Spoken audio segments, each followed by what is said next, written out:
Andy, you had teased to me that you have a new nickname. Are you waiting for the podcast to debut, or are you going to tell us ahead of time? I already told you what it was. Yeah, so I know. I don't know. Is it part of your intro, or am I ruining it? I don't know. I can tell you guys if you really want to hear it.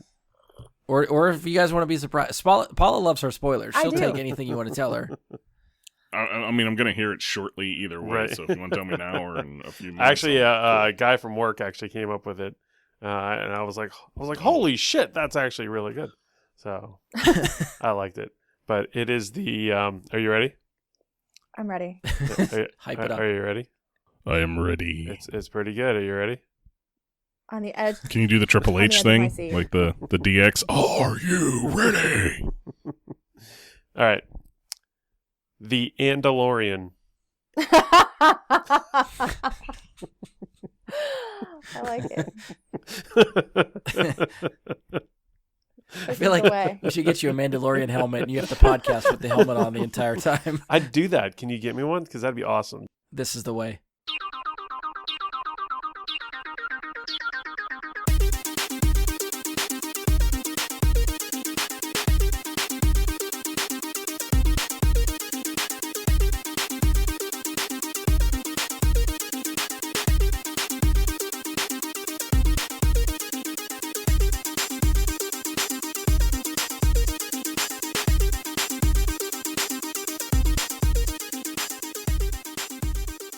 Hello and welcome to another episode of Bry Guy and his Super Friends. I'm your host, Brian Labick. Joining me for this episode is Paula Miller. Raylo will always be my halo. Andy Stoles.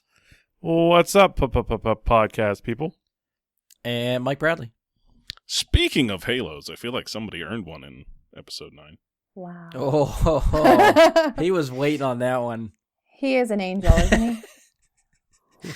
All right, so the time has come for us to dive into the latest Star Wars movie, The Rise of Skywalker. The end of the Skywalker saga as it's been promoted. Normally when we do movie reviews, I try to have a spoiler-free discussion before we get into the details. But since the previous episode of the show was spoiler-free first impressions, I think we can just kind of dive in and get into the meat of this movie. I think we've all kind of been dying to talk at length with each other. I feel like this could be pretty interesting just because from a little bit of the discussions I've had with Paula and Mike, I'm pretty sure I have an idea where they fall in the movie. Andy, I have not talked to you about this, so I have no idea where you fall, and it's going to be really fun to see how you feel about this movie. Okay. I saw a Twitter post from Andy, so I know a little bit. Oh, okay. I missed that. I didn't post anything about The Rise of Skywalker. I did like and retweet a couple of things, though. Maybe that's what I saw. Okay. So before we get into the spoiler talk and all the stuff about the movie, I want to stress this is a discussion about our opinions. This does not mean the movie is good or bad. We're only talking about our own views of the movie, which I already know is going to be different between us. If you're hesitant on seeing the movie because you keep reading that people think it's bad, ignore them. Go see the movie. Go experience it for yourself. Make your own decision whether you enjoyed it or not. We're not here to tell someone they are right or wrong for liking or not liking the movie. As I'll always say, if you're interested enough to look up reviews, you're interested enough to make up your own mind. Yeah, go see it. That's all. And I know it may come across, I think, like in the heat of our discussion, since some of us will probably use this opportunity to vent about the movie. So that's why I'm sort of just putting this PSA at the top of the show. But without further ado, we're going to throw out the spoiler warning so we can crack this open. So if you, for some reason, are listening to this and you haven't seen The Rise of Skywalker yet, pause us now. Come back to us after seeing the movie. This will be your one and only spoiler warning for The Rise of Skywalker. Wee-oo, spoiler! Wee-oo, spoiler! You know, something like that. All right, so the gloves are off. We're in spoiler territory. If you've listened to the previous episode where I was trying to grab people before and after to get a sense of predictions, first reactions, you may have an idea on where I stand on this movie. I feel that I've got a lot to say. This may end up just being like a therapeutic episode for me where I just vent about the movie, so I apologize in advance. But just like with every Star Wars episode we do, my opinions often shift, I feel like, from time to time. So I reserve the right to change my mind at any point during this review or afterwards. But I am curious what some of you guys think. So let's just go around. I want to hear how many times you've seen the movie and just kind of like if you liked it or not, and we'll kind of go from there. So let's start with Andy. How many times, and did you like it or not? Once, and I did enjoy it, yes. Okay. Paula. I saw it 3 times, and I did really like it with some confusion. Okay. Well, hopefully we can sort out your confusion Awesome. during the course of this episode. Mike, where do you fall? Saw it twice. 4 out of 10. Ooh, okay. I have seen it. I actually saw it for a 5th time last night. If you remember my first reactions and stuff from the previous episode, first reaction I would have said 5 out of 10. Now that I know what it is and I can just watch it again for what it is now, I would bump up to like a 6.5 out of 10. But it's still a lot lower, I think, than I expected it to be for me. So that's sort of what I guess want to get into with you guys. So spoilers galore. We can talk about whatever the hell we want to. Where do you guys want to start? Well, first, I'd say, noting that what you're saying there, how you said you saw it once, and you were like 5 out of 10, and you went up to 6.5 after the second viewing. Yeah. Because we had that discussion. After the second viewing, I feel like I was at like a 5.5 or a 6, and I went down further. Oh, okay. There was more things that I noticed that just started to bug me more. Same stuff or different stuff? Different. I mean, the same stuff that bugged me the first time bugged me the second time. But I noticed even more things that just like you don't necessarily soak in on that first viewing. You know, like the first viewing's a lot of awe and like you're just watching it and trying to soak everything in, but it's not as easy to watch and like wait on the things you enjoyed and look at other things that are confusing or not right or, you know, things like that. I mean, you can get So specific if you want, because we're in that spot now. Well, I just wanted to point that out since we were talking about like first impressions and everything. And I feel like yours went north and mine went south. I didn't want to hop into any topic. I wanted you to have your say on where that was going to go first.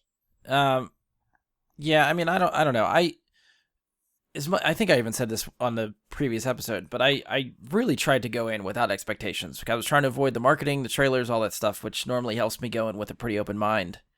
And I almost felt like my first reaction was comparable to The Last Jedi, where The Last Jedi did stuff that I did not expect. Now, that movie has come around to me over the years. I actually really appreciate the risks that were taken there. And on rewatches, especially because I watched Last Jedi like 5 days before seeing Rise of Skywalker. So I was like, okay, I'm ready to see where this story goes and the stuff that they set up. And the one thing I didn't want them to do was try to retcon The Last Jedi, which is exactly what The Rise of Skywalker does. Mm-hmm. And it irritates me. I think the movie played it very safe,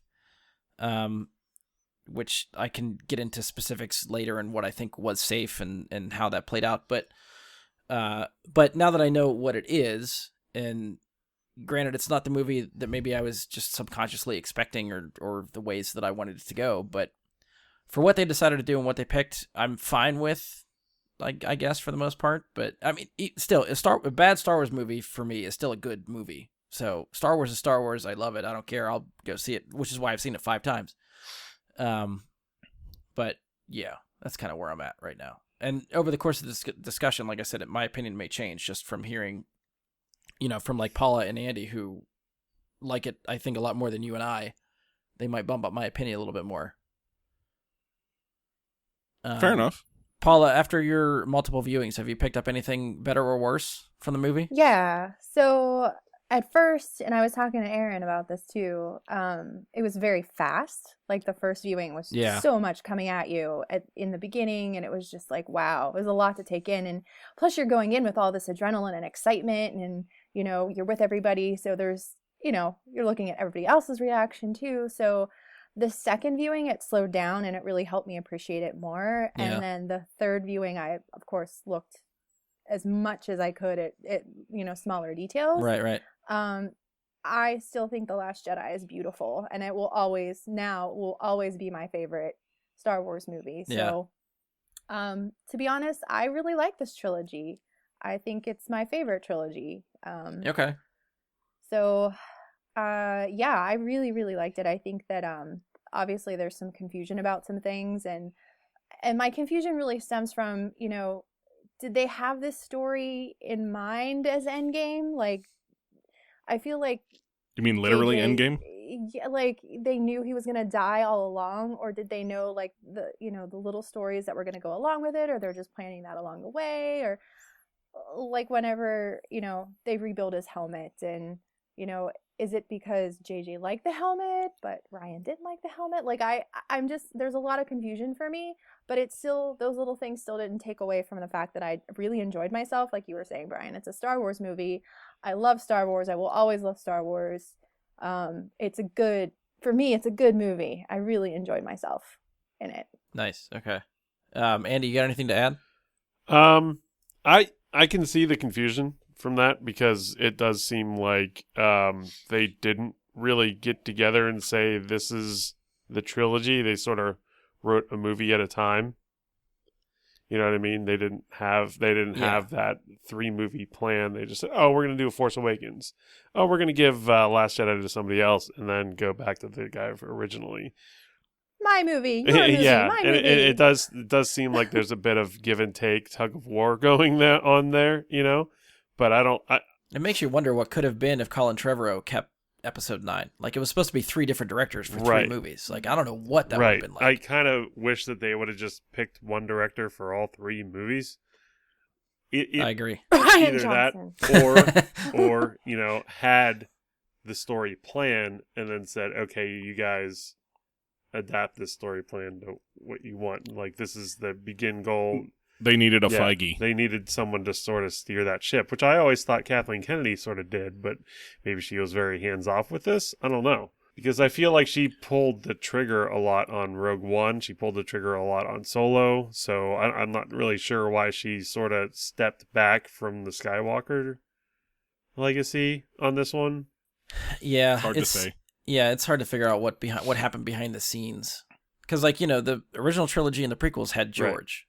Everything sort of stopped at George, and he was the one deciding how stuff was made. And like you said, or you or Mike or whoever just said it, but the MCU has Kevin Feige. 23 movies in, he is the creative force of that universe, of where he drives the story if they get stuck or needs direction or anything like that.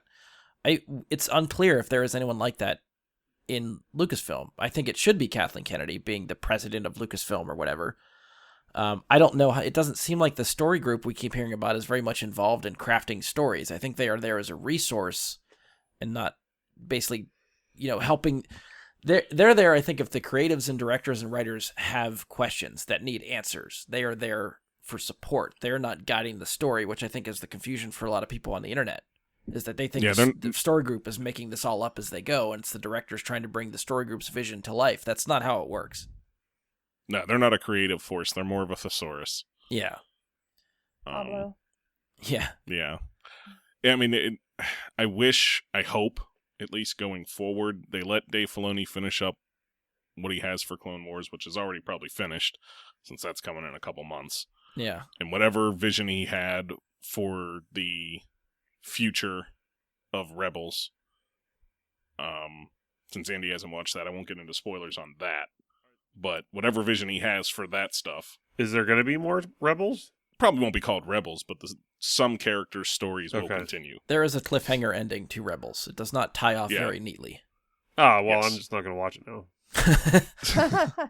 But whatever he has left on that, let him write that out, figure it out, whatever. But can we get Dave Filoni to run whatever their next big trilogy is, or whatever their next big project is? Get him behind, he's the best they have, period. Yeah. I mean, he's the spiritual successor to George Lucas. So if you don't have George, he is the next best bet. Yeah, it's no offense to Kathleen Kennedy, but the managing here maybe was not done as well as it could have been. And I feel like they need that person behind it, making sure that the entire storyboard makes sense for the whole set of movies that they're looking for. Yeah. And I feel like they definitely didn't have that this time. Yeah, now that we have all 3 of these movies, I agree. It feels like they were made up as they went instead of a cohesive story, which bugs the crap out of me. Yeah, because it's only 3 movies. I mean, we just saw what the MCU can do with 23 movies. Yeah. And I mean, maybe the prequels were easier because, you knew with the prequels, well, I think you George have Lucas to end. knew what the prequels were going to be, anyways. But you have your end point making them for the prequels. Once the original trilogy's out and you go back and do the prequels, you know by the end of Episode 3, Anakin Skywalker has to be Darth Vader. That is your end point. Right. Just connect the dots. Well, and we granted, knew that some he of that killed stuff is the very Jedi. rushed, We but knew that, but but you still had the place to end. This trilogy had so much potential to go wherever they wanted to go that making the end point up as they go, I don't know. Well, to Paula's point, I don't know. Maybe the way Ben Solo is redeemed in his ultimate death and stuff like that, maybe that was the end point they were shooting towards the whole time. It's hard to tell. I think didn't we have a podcast where we went one by one and asked if we thought Kylo Ren was redeemable? I am pretty sure we probably did that. I didn't think to go back to take our answers and compare to see who was right or wrong. I'm sure I said he was not going to be redeemed. I think you and Mike both said irredeemable. Yeah. And I think Paula and I both said he's totally redeemable. Well, Paula's been shipping that for a while. She's been waving that flag this whole time. I'm like, come on. And I'm a sucker. I am such a sucker for redemption stories. Like I mentioned it many times on the podcast, but Boromir from Lord of the Rings, I think that is such an awesome redemption story within just one movie. But well, let's start there. What did you guys think of the redemption of Ben Solo? And since I'm the one who was most vehemently opposed to the whole Reylo idea and how that was handled in his redemption and all that, I will say that I actually had, among the problems I had with the film, that wasn't one of them. Because to me, it was handled properly. Yeah, they did a really good job of it. You know, they give him a memory of his father, and they have him relive the moment when he killed him.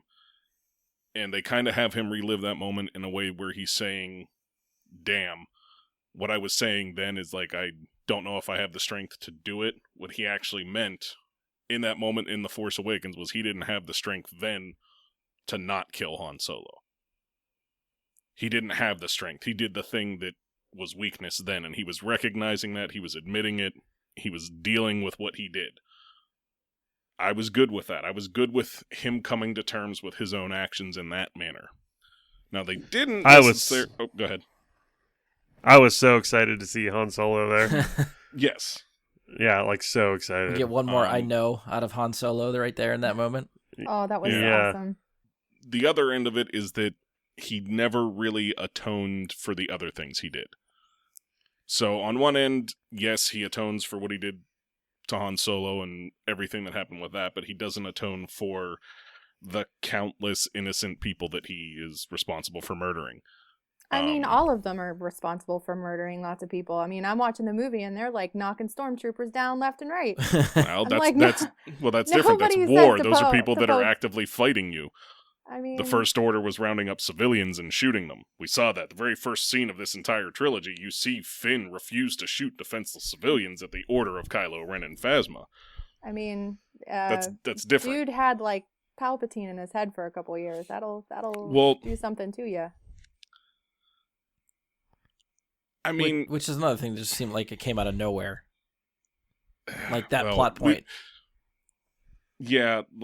Let's focus on the redemption first, because I think we could branch off into that and go on that for an hour. But I'm glad you're keeping the reins on this thing, because I feel like it's very easily going to spiral out of control. I feel like there needed to be something more to his redemption, but I was okay with how they handled it, because they only have so much time in one film, and having him come to terms and realize that he was wrong the whole time. Okay. You know, I mean, that's a start. And then he plays the sacrifice play at the end as opposed to getting a happy ending. Again, I'll say that's how that needs to play. If he gets a happy ending out of it, I'm completely flopped the other way and I'm 100% against it. Yeah, I feel like that would teach the wrong lessons. Like, look, you can do all this horrible shit and still be the one to come out the hero at the end. Yeah. I mean, granted, he still has that hero moment, but as soon as he got redeemed, I was like, well, okay, he has to die, because you can't come out the other side of this and just be all happy-go-lucky now. That wouldn't have worked for me. I'm with you, Mike. It totally would have worked for me. Oh, I know. You wanted Reylo babies. You want them to live happily ever after for hundreds of years. I want them training like the next generation of Jedi, like heading off back to Ahch-To, with some fish monks. I needed some I happiness. told Paula when we were watching the movie for the first time, I know exactly where she's going to pause and stop the movie on rewatches on home video. Mm-hmm. And Well, and speaking of his death, can I make a big point about a problem I had with choices made in the film? And it's related to death, or rather, being debated on whether or not somebody had died. So let's run the count on characters that were supposedly killed or supposedly dead, but actually weren't. First, we have Chewie. At least 2. Yeah, that's the first one. Then we have Babu Frick, who shows back up after his planet was exploded. In the final battle, they give you the shot of him. For Zori too. Zori as well. We have Ben the first time, and Rey heals him. We have Rey, who then Ben heals. But we also have Ben a second time when Palpatine throws him in the pit. Oh, come on. You knew he wasn't really dead there. They're killing people and bringing them back several times in the same movie, and I felt like Babu they could have left dead. No, Zori, you cannot. Just hear me out. Hear me out. Chewie did not have. They could. That whole plot point of maybe we killed Chewie, maybe we didn't, was pointless. I could have really had him sneaky just about get captured. That, though. I didn't realize there were 2 transports until like the second. There was time 2 that on the ground when they showed I you. didn't notice it. I was like, wait, But- what? But nonetheless, the point I was getting at was it doesn't serve a purpose to the plot to have him maybe be dead or maybe not. It's just to create a moment later in the film is the only purpose it served. So just having him captured as opposed to supposedly dead, the film works the same way. Not to mention, I want to know how Chewie got captured that easily. He's a fucking Wookiee. He should be rolling people and throwing people across the room before they just the Knights of handcuff Ren, him and... which we never really see in action unless they're getting killed by Ben. Yeah. But in Zori, I'll say Zori could have just been dead.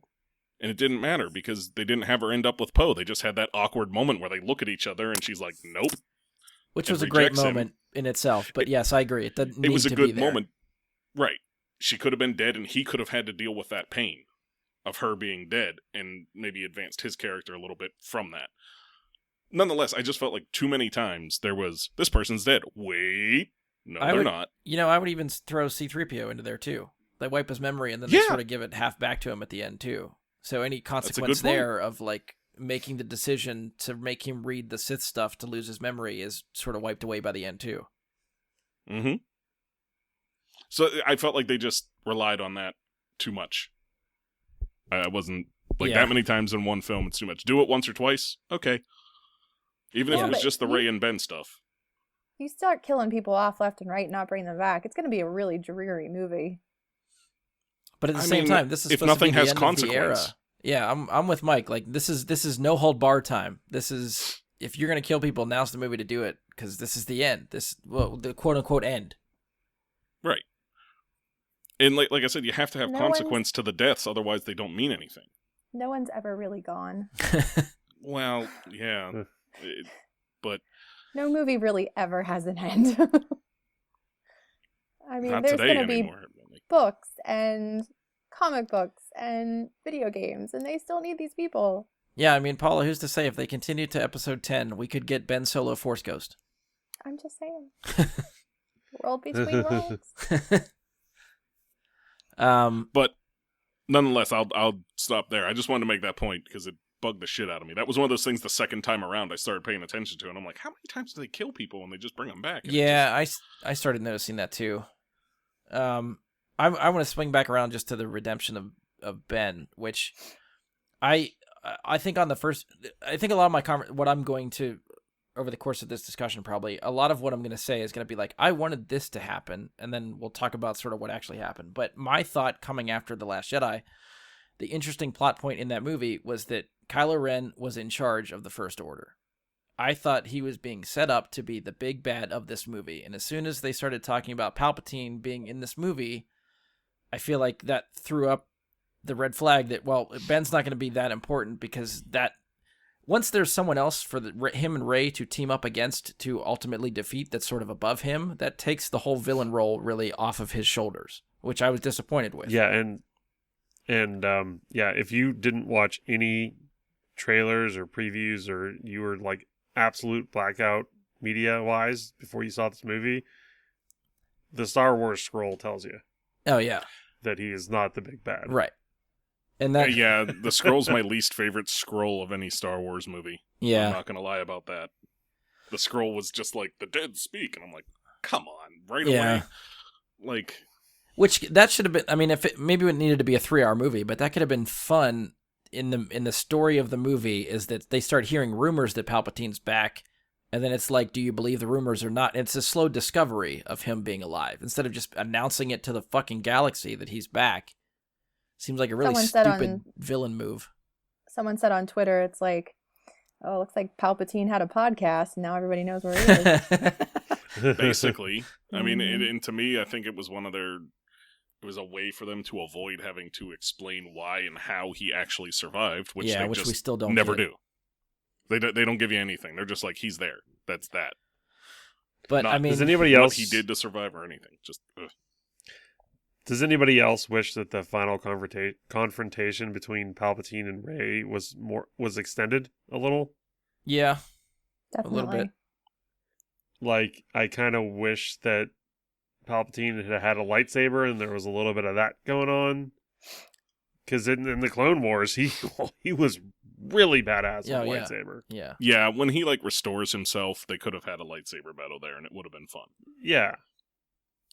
What I'll say about what you're talking about, the ending, and this is one of the things, maybe perhaps possibly the biggest thing that bugs the shit out of me about this movie.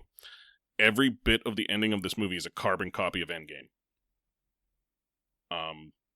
Every bit of it. So Poe is out there ready to die and take them all on, and he's facing down the Sith final order, I guess is what they are.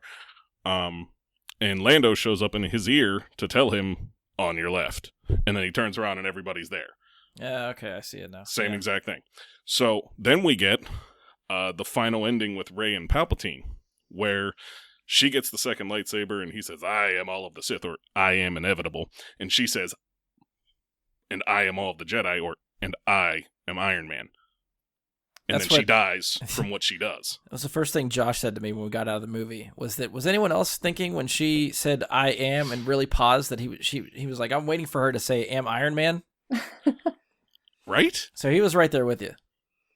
To me, it was just like, I just saw this ending to a epic franchise happen. I mean, if you're going to carbon copy a movie, that's not a bad one to pick. Not when you're releasing in the same year. Yeah, fair. I mean, to me, it was just and from the same damn company. It just, I don't know. I can't unsee it. To me, it's just I can't unsee that. Do you think that it's a coincidence? I hope it's a coincidence and not intentional. If it's intentional, it's a really stupid fucking move.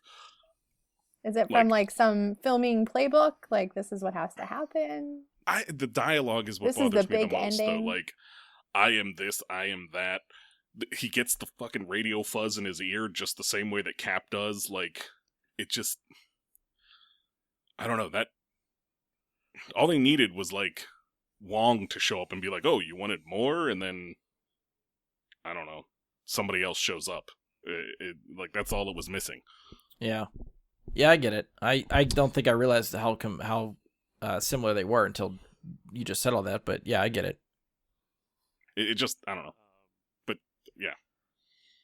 I really wish that when you hear the voices of all the past Jedi lending her the powers, that we would have seen a couple of, just at least a few Force ghosts actually maybe touching her back or actually lending their strength to her, instead of just assuming that everything was just sort of onto her from the voices. Yeah. Or just show them there. They don't even have to be giving her any force. Just show them standing there watching over. Yeah, it's cheaper this way. Yeah, or just holding out their hand. Yeah, we did see that in Harry Potter, though. That's what I was gonna say. I feel like if they helped her, it would have been too Harry Potter. But just seeing them would have been cool. We would have. I mean, that would have meant we would have got a live action Kanan and Ahsoka. Yeah. It wouldn't have had to have been all of them. It could have just been maybe Obi-Wan and Yoda and maybe Qui-Gon or something, you know. Anakin. You just want to see your boy Liam Neeson again. Yeah, hell yeah, I do. I mean, that being said, that even without the Force Ghost in that moment, I thought it was really fucking cool. That is one of my favorite parts of the movie. Yeah, I would agree. I just wish they had cleared the audio up a little bit to make it so that you could recognize everybody clearly, because the first time I couldn't hear all the voices clearly through all the other audio. Well, the sound is saw in very much IMAX everywhere. they came like through. they come through different speakers every time somebody says something. Right. It's just in IMAX I could make it out a lot better. Yeah. Well, that's what home And video's for. Yeah. It had a lot of world between worlds similarities right there. Because the same thing happened when Ezra was walking through the world between worlds. Like, Just watch what you say, because Andy hasn't seen I that haven't yet. seen season 3 or 4. He has no idea what you're Yeah. referring to, so oh, I'll stop right there. okay. I think I talked about this with Brian, and I guess he didn't realize it, until we talked about it, but the thing that made me sad there is you hear Ahsoka's voice, which means she is at that time dead. Makes me sad to know that she's dead and we don't know how. Although, if you believe Filoni's tweet with his little drawing comparing Ahsoka to Gandalf the Grey, who also thought people, who says people also thought he was dead at one point. I thought that was more about her coming back. He tweeted it after the movie was out, so I know, but I'm not. When she comes back in Rebels, doesn't she have white lightsabers?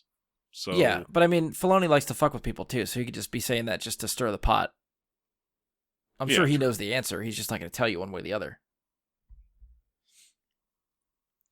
I just mean, like, she would be the only one there that's not dead then. You know what I mean? Like, yes. Yeah. Which would be weird. So, I mean, I'll take it if it's true. Like, I won't be upset. You and I were sort of talking, like, timeline-wise. It would, if she's dead, like, it kind of makes sense, yeah. It wouldn't really surprise old. We me. don't know how long her race lives, though. That's the other thing with Star Wars is you got, like, Yoda's race that's 900 years old and still going. I don't know how long until Gruta lives. Yeah, I mean, I think Yoda's the exception. Everybody else, I think, is normal amount of time. Well, that's true. Wookiees. They said right here, Chewie was like 250 years old or something in this movie. That's confirmed. Yeah, that's true. So, and still a cheater. Let the Wookiee win. Speaking of that, I was extremely impressed with. I'm gonna butcher his name again. We're just gonna say Eunice Tomo. His performance as Chewie in this was fantastic. Yeah. My single favorite moment of the movie is Chewie getting the medal. Oh my god! Yeah, that as is a Jedi, the best moment in this movie for me. Of course, you have to think of what had to happen for him to get that. 2 of his friends had to die before he got that medal. It was Han's. He died. Leia gets it. She dies. Now it's Chewie's. Yeah, but you know what? It took a long road to him. I feel like part of me felt like that was another rewrite from The Last Jedi that I was okay with. Wait, what do you mean from The Last Jedi? Because, isn't it in The Last Jedi that Leia gets it? Does she get it in that movie? If she does, I completely forgot. When does she get it, then? She has it in her hands in this movie. Yeah, but I'm saying you said Luke had it, and then he gave it, like... No, Han had it. He died. So Leia probably is pictured with it in this movie. So at some point, she gets it after Han. And then she dies with it in her hand. It might have been on it's the the ship, dice she that gets Luke gives her, rescued isn't it? At in the The end of Last Last Jedi. Jedi. It's the dice that... Yes. Yeah. Okay, never mind. I was thinking, for whatever reason, it was the medal. Okay. Yeah. Never mind. Yes, and I love that. Absolutely. I love the scene, but the effects looked bad. Yeah, they were fine. Luke looked okay. Leia, the effect was not working. I don't know what went wrong with what they were doing there, but it didn't work for me. That little scene is something... It worked for me. Yeah, I was okay with it. Yeah. I think that whole scene is something that I feel like was always assumed. Like, you always assumed Luke taught Leia. And the fact that she uses the Force here and there throughout this sequel trilogy, you could also make that leap that happened. But the fact that we actually got to see it, that's cool to me. I'd like to see more, like, whether it's in a book or something, but that's an area I'd like to explore and just see, like, some of her training and building up to that moment and stuff like that. Her making a lightsaber and stuff would be cool to find out about. Well, I feel like we read that she stepped away from training to pursue politics. So, like, when they said, like, she stepped away from being, the last steps of being a Jedi because she saw what was going to happen to Ben. Yeah. I'm like, but I read something different. Well, it depends, I guess, because it could have been both. Like, it could have been she Yeah. stepped away and then just decided to keep going into politics. I don't know. I think the politics thing was probably part of the reason, but that's also probably the reason she would tell everyone. She's not going to go around telling people, well, I stopped being a Jedi because I saw my son die, so I'm done now. Good point. That I can understand Luke knowing that, because if they're that close Right. and, tied to the Jedi training and stuff like that, he would be in on that secret. So I could explain that away. But I did like that she took over training for Rey. Yes. Yeah. It explains a lot, like how Rey was getting so much stronger. She had the books, yes, but she had Leia to guide her as well. Right. Yeah. So, it made sense to me, and I know I'm jumping to the end of the movie, but like it made sense to me why, Rey would want to take on the name of Skywalker because, her masters were Luke and Leia. Yes. Yeah. In that very moment, at the same time when she takes on the name Skywalker, one, I don't like that we're told this is the end of the Skywalker saga, and then we're like, but wait, here's another Skywalker we can make movies with. No, wait, before you get into anything, because I think we've talked about this before, Skywalker seems to be synonymous with Jedi. Yeah, we did talk about that, and I'm not... I think you can still make that argument for this movie. In that moment, I think, obviously, yes, she's being adopted into the Skywalker name and stuff like that, but she's not a blood relative Skywalker, so that is still the end of the Skywalker saga. So she's adopting Rey as Rey Jedi, but Skywalker. She's taking up the name, but I think I don't know, I always read it as the end of the Skywalker saga was the end of the bloodline of Skywalker, which happens. Mm-hmm. Fair enough.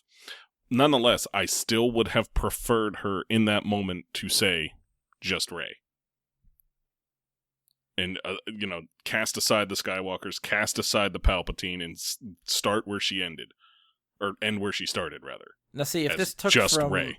If this took from what The Last Jedi set up, I could see that happening. But because this movie does the opposite, that's how this movie was going.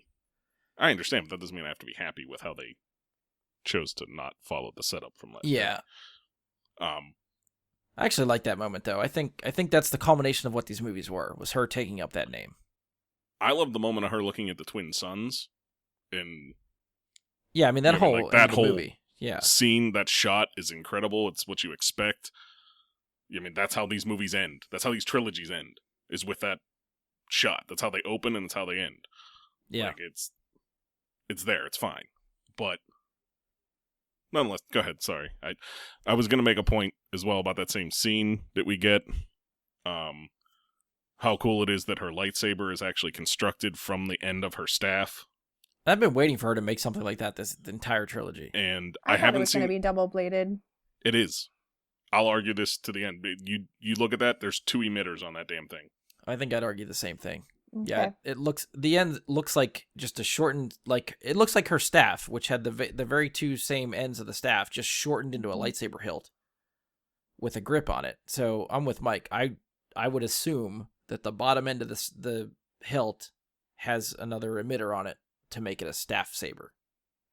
Why we didn't see that because that would have been a really cool reveal too. Well, I don't think it's a staff saber. I think it's that's the hilt that you see. Well, yeah, I mean the double bladed. You see the whole saber, thing, not the but staff saber. I think it's more of like a double bladed Shoto saber. Like it's 2 shorter blades on the lightsaber, which is a thing. This exists.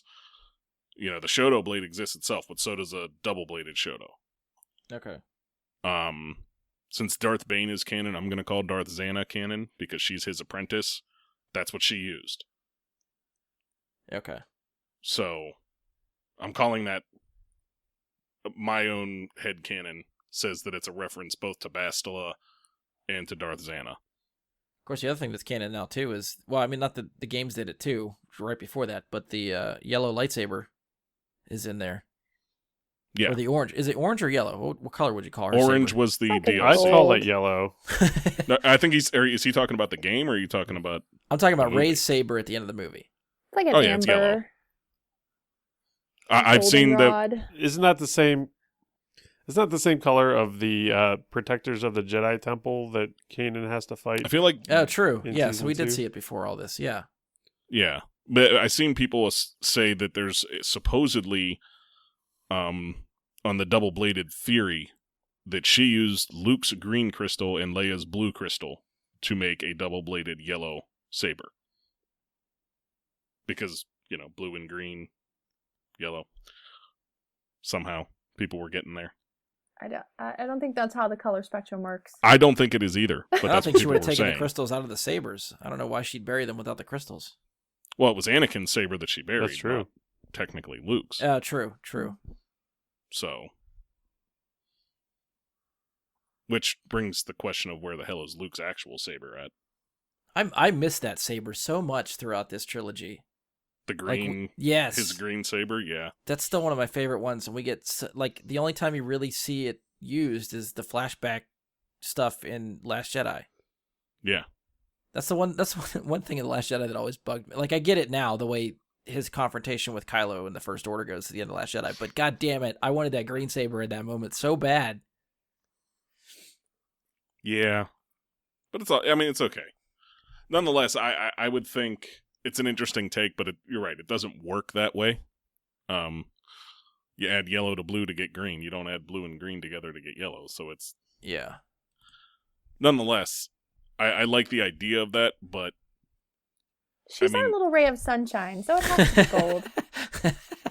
I love her getting a yellow saber. The thing that upsets me is that we had a lot of things in this movie I feel like could have been not a thing.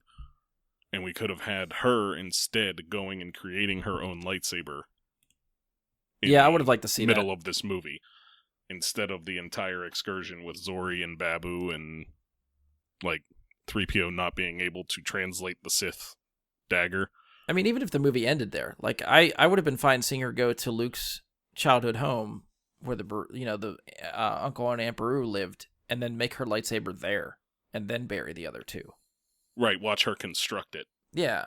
That would have been the final passage to the Jedi. That's always one of your last steps to become a Jedi. That's true Jedi. Yeah, you make your saber. Yeah, give us a few shots of her spelunking somewhere, because how cool would that be? Her spelunking in a kyber crystal cave. Climbing around. Yeah, which is supposedly very difficult. That's from also the Clone Wars, if I recall. All those young Padawans go down there and have to try and work through their own problems to find their own kyber crystals. Because if I'm not mistaken, the kyber crystals sort of choose you. Yes. And they can show you things and they can teach you things while you're trying to find them, which would have been an amazing way to end this movie. Get the final lessons that she needed to learn taught to her while she's getting her crystal. And then show her constructing it. And it could be in a future book. I know, it could have been here. Could have been now. There's just so much in this movie. So much. Yeah. I'm gonna spin back around to the final confrontation, or right after the final confrontation, when Rey passes out, Ben comes up and Ben finds her lifeless. Okay. Does Ben use the same method of healing her that she used to heal him? Yes. Yeah.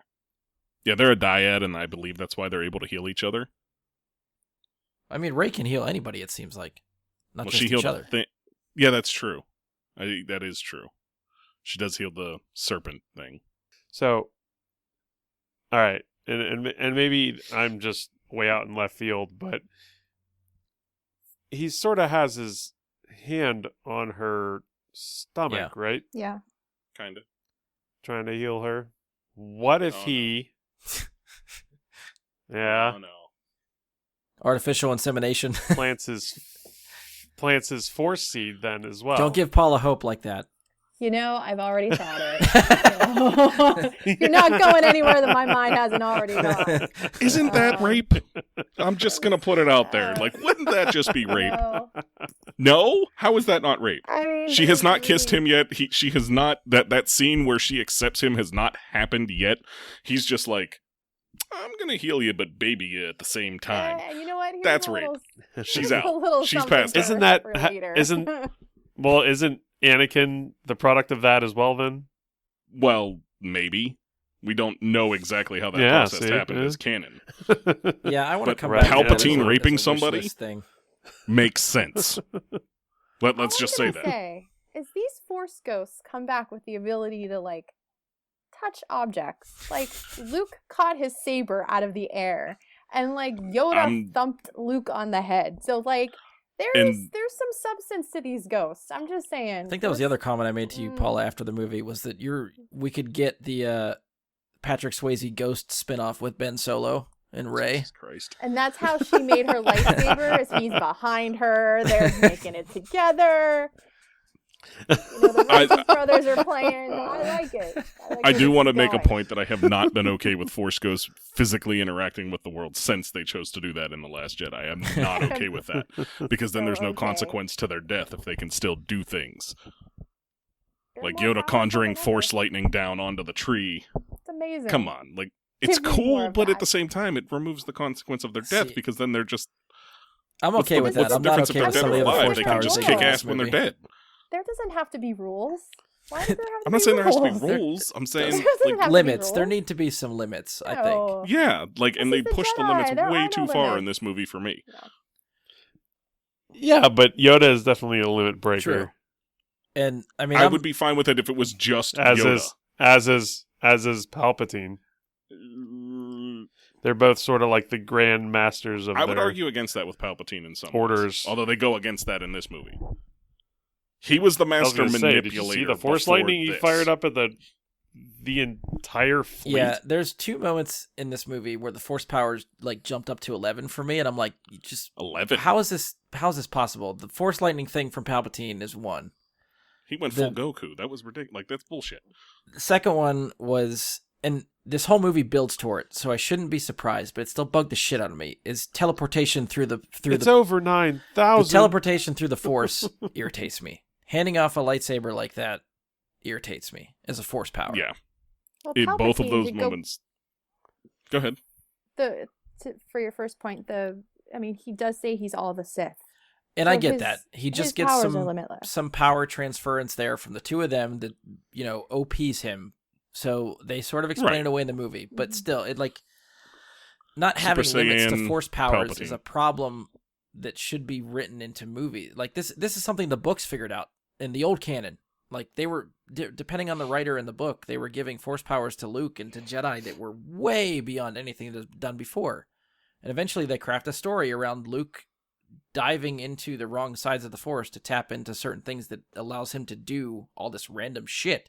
And they have to rein him in. Like the movies, I don't feel like have learned the lessons that the books from years ago have. And maybe just because I've read all that stuff, it irritates me. Like, between that and every fucking villain in these trilogies has some sort of planet-killing super weapon. I'm so tired of that fucking crap anymore. It's every single... Think of something else. I think that's part of a Star Wars problem. Because you get A New Hope, the very first Star Wars movie, they're like, boom, we can blow up planets, bitch. Where the fuck do you go from there? Yeah. How do you escalate? I'll give them a little bit of a break on planets. That. Well, they did. The First Order blew up an entire system. Which is why I think I'm multiple waiting planets for, at once. Which is why I maybe need these spin-off movies to bring it down a level. I don't need galaxy-wide threats anymore. I want to see some very personal stories that are smaller in scale. I think that's where I kind of want to see this go. Which might be why I'm really digging The Mandalorian, because that's not a galaxy-wide story. That's just what's happening to these certain few characters in this world. And I'm completely on board with all that stuff. Yeah, that's very cool. The more grounded stuff needs to make a comeback. As far as the whole Palpatine thing, there's another thing about that whole moment of him shooting the lightning up into the sky that bugs the shit out of me. And it's practical. It's not necessarily based on the Force here at all. So, We see Rey arrive at his place on Exegol once, and we see Kylo arrive there twice. In all 3 instances, they go into the structure at the bottom and go down to get to where Palpatine is. A long way down. We get to this last scene with Palpatine. They have gone down to find him. They have found him. He opens a skylight in the room he's in, not far above his head, that opens directly to open sky. Not up a shaft to eventually get to the sky, nothing. They go underground to get to where he's at, and he's got a skylight. Yeah, but you don't know what the structure is, like in an L shape or something like that. Yeah, it could be very weirdly like a maze in there that somehow goes down to go up. I don't know. It bugs me. They go down, and he's got a room at the top. I don't know. It's his penthouse, man. Had the elevator gone up, no problem. I don't know. Like, it seems to me like they're going deep into the bowels of that structure. I'm not measuring things. You might have to get the visual dictionary. Maybe they break down that structure to tell you the layout. Yeah, maybe there's a portal somewhere. Yeah. Because we can teleport through the Force now. Maybe they teleport. I don't know. Either way, it bugged me. Seeing them go down, and then I'm like, wait, how does he have a skylight? I don't know. All right, so one thing, I'm going to bring it into this, because I feel like this is the big talking point that we haven't really touched on yet. Rey is a Palpatine. Where does everybody stand on that? Because I have a lot to say on the subject. Spoiler! Didn't see that in the movie. Yeah. After you've seen it 3 times, you didn't catch that? Oh my gosh, no. This is the first time. Do you guys like this reveal, not like this reveal? Where do you stand? I thought it was a little cheesy at first. At first, but it's better now? Yeah, I'm getting used to it. Okay. Yeah, it kind of explains a lot. Does it? Well, why? I feel like it leaves more questions than answers. In my mind it does. So, I feel like she's learned so much so fast, so quickly, and they kind of have to explain it somehow. And it's like she's really gifted, and I mean, Luke does the same thing. Mm-hmm. It's true. I mean, but Anakin. So does Anakin. Yeah, but Luke learns it quickly because look where he came from, Anakin, one of the more powerful Force-sensitive Jedi Sith out there. And if Rey learns it just as quickly, look where she came from. So that means she could be a Skywalker or a Palpatine. Why does it have to be a Palpatine? Why does it have to be anything? Well, no, that's my point. I guess is that's what I expected. This is the biggest. If the connection to the Force for these movies, if the connection to the Force is determined by the midichlorians one has in their system, okay, why does she have to come from anyone? Why can there not be a vergence in the Force where there is a what the fuck did Mace Windu come from? What did Yoda come from? What did any of these characters come from to become so powerful in the Force? If the midichlorians are there, you have the connection. You just have to learn to use it. Yeah. And be taught. You don't have to necessarily come from somebody strong to be strong. Well, that's the whole message of The Last Jedi. Agreed. You don't need you can be anyone and be a Jedi. You don't need that quote-unquote royal bloodline to be a hero. Mm. It can be, as long as you get the calling and you do what you need to do, it can be anybody. Which this movie backtracks, and it irritates the hell out of me. I think, and maybe it's just something with the bloodline, like because they drop that on you that she is now the grandchild of of Palpatine. There's a generation gap in there that we knew nothing about. That you're just led to, you just fill in the blanks on your own. Which fine, but I feel like there needed to be more explanation or an exposition point or a montage or something explaining to me how all this works. Who was Grandma? If he's Grandpa, who was Grandma? Yeah, like I don't know. I just want to know. Like, that's it. Just give me an answer as to who Grandma was. And I kept thinking, like, how would if they wanted to use Palpatine, how would this work? And this is another instance of what I would want to see in the movie. So what I've crafted in my head to be like, okay, this would work and this is me taking some leaps. So follow with me here. Because I think official Lucasfilm canon has basically debunked this theory, but I'm going to spin it my way anyway. So it's largely, you get the speech in Revenge of the Sith, where Palpatine sits Anakin down and talks about Darth Plagueis learning how to create life from midichlorians, and then Darth Plagueis taught his apprentice everything he knew before his apprentice killed him in his sleep. And we are led to believe Palpatine is that apprentice, which means Palpatine would know how to do that. And it was largely believed as a theory that Palpatine created Anakin. That would have been something that I wish would have been confirmed in this movie. That could have been a twist. Somewhere explaining how Rey is connected to Palpatine, he lets slip that he created Anakin Skywalker. Over his discussion, he talks about how Anakin, the one thing he couldn't plan for, he wanted Anakin to rule the galaxy with him, be the head of the Sith together. But the one thing he didn't account for was Luke getting to Anakin and then Anakin betraying the Emperor and possibly killing him. And since we know now the Emperor survived some way, which is never explained, but in his recovery somewhere, he's thinking about, well, how did my plan fail? And then maybe he would think, well, I created a life in the Force, but maybe it wasn't the right life. So he tries again, but this time with a female, and that would be Rey. So that would be your connection to Palpatine, but it's not a blood relative. To me, that's really cool, and I wanted to see where that would go. Not only do you get Rey is connected to Palpatine because he created her, but two, you get the official confirmation that Palpatine created Anakin, which is also a very cool reveal, which would confirm a lot of stuff that everyone speculated about. This is wishful thinking on my part, but in my head, this is like a lot better than what we got in the movie.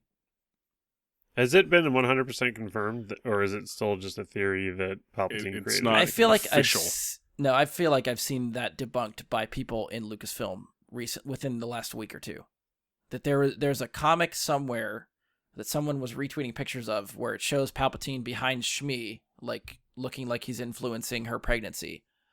Okay. And someone in the story group said this is not.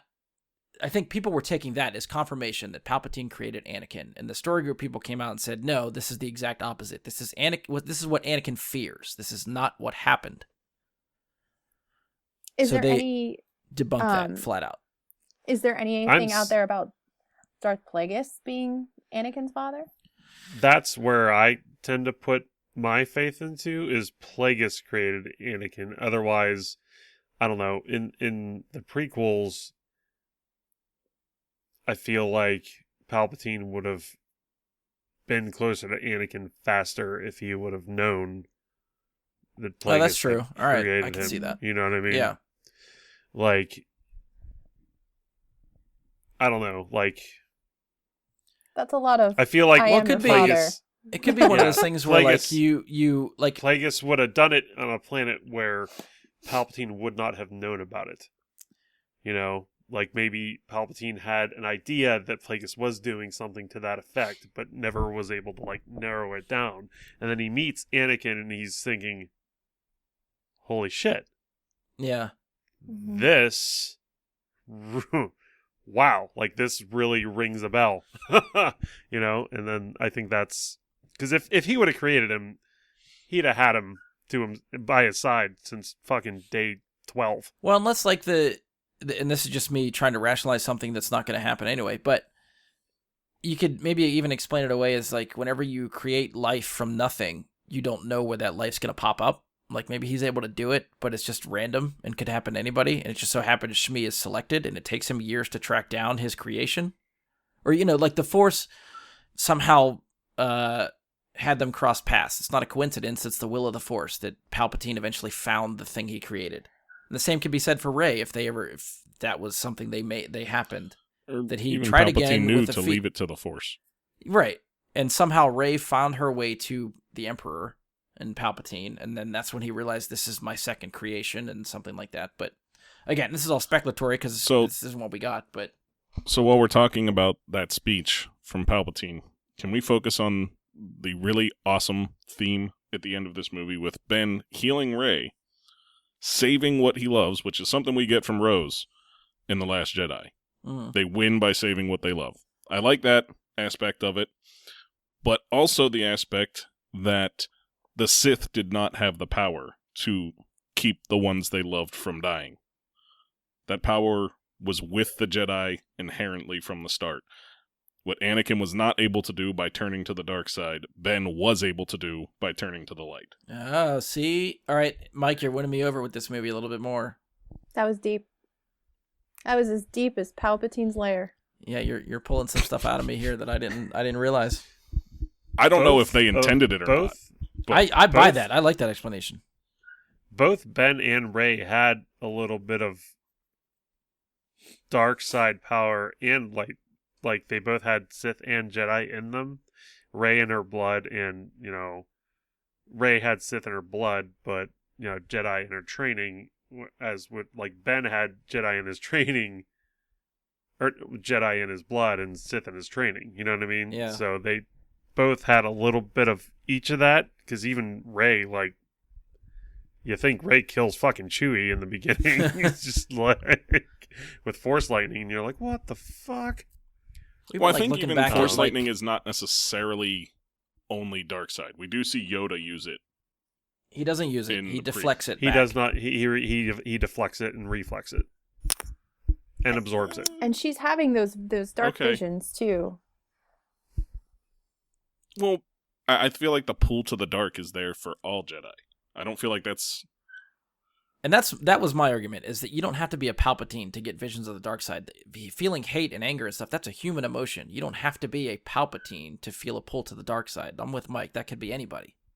That's right. Your own strength to overcome that. I've only seen 2 seasons of Rebels, but I feel like Ezra gets pulled here and there. Yes. So. Yeah. Well, and we've all seen enough of The Mandalorian at this point that we see even Baby Yoda has a bit of dark side in him. Don't you say a word about Baby Yoda. What are you he force chokes. For a good reason.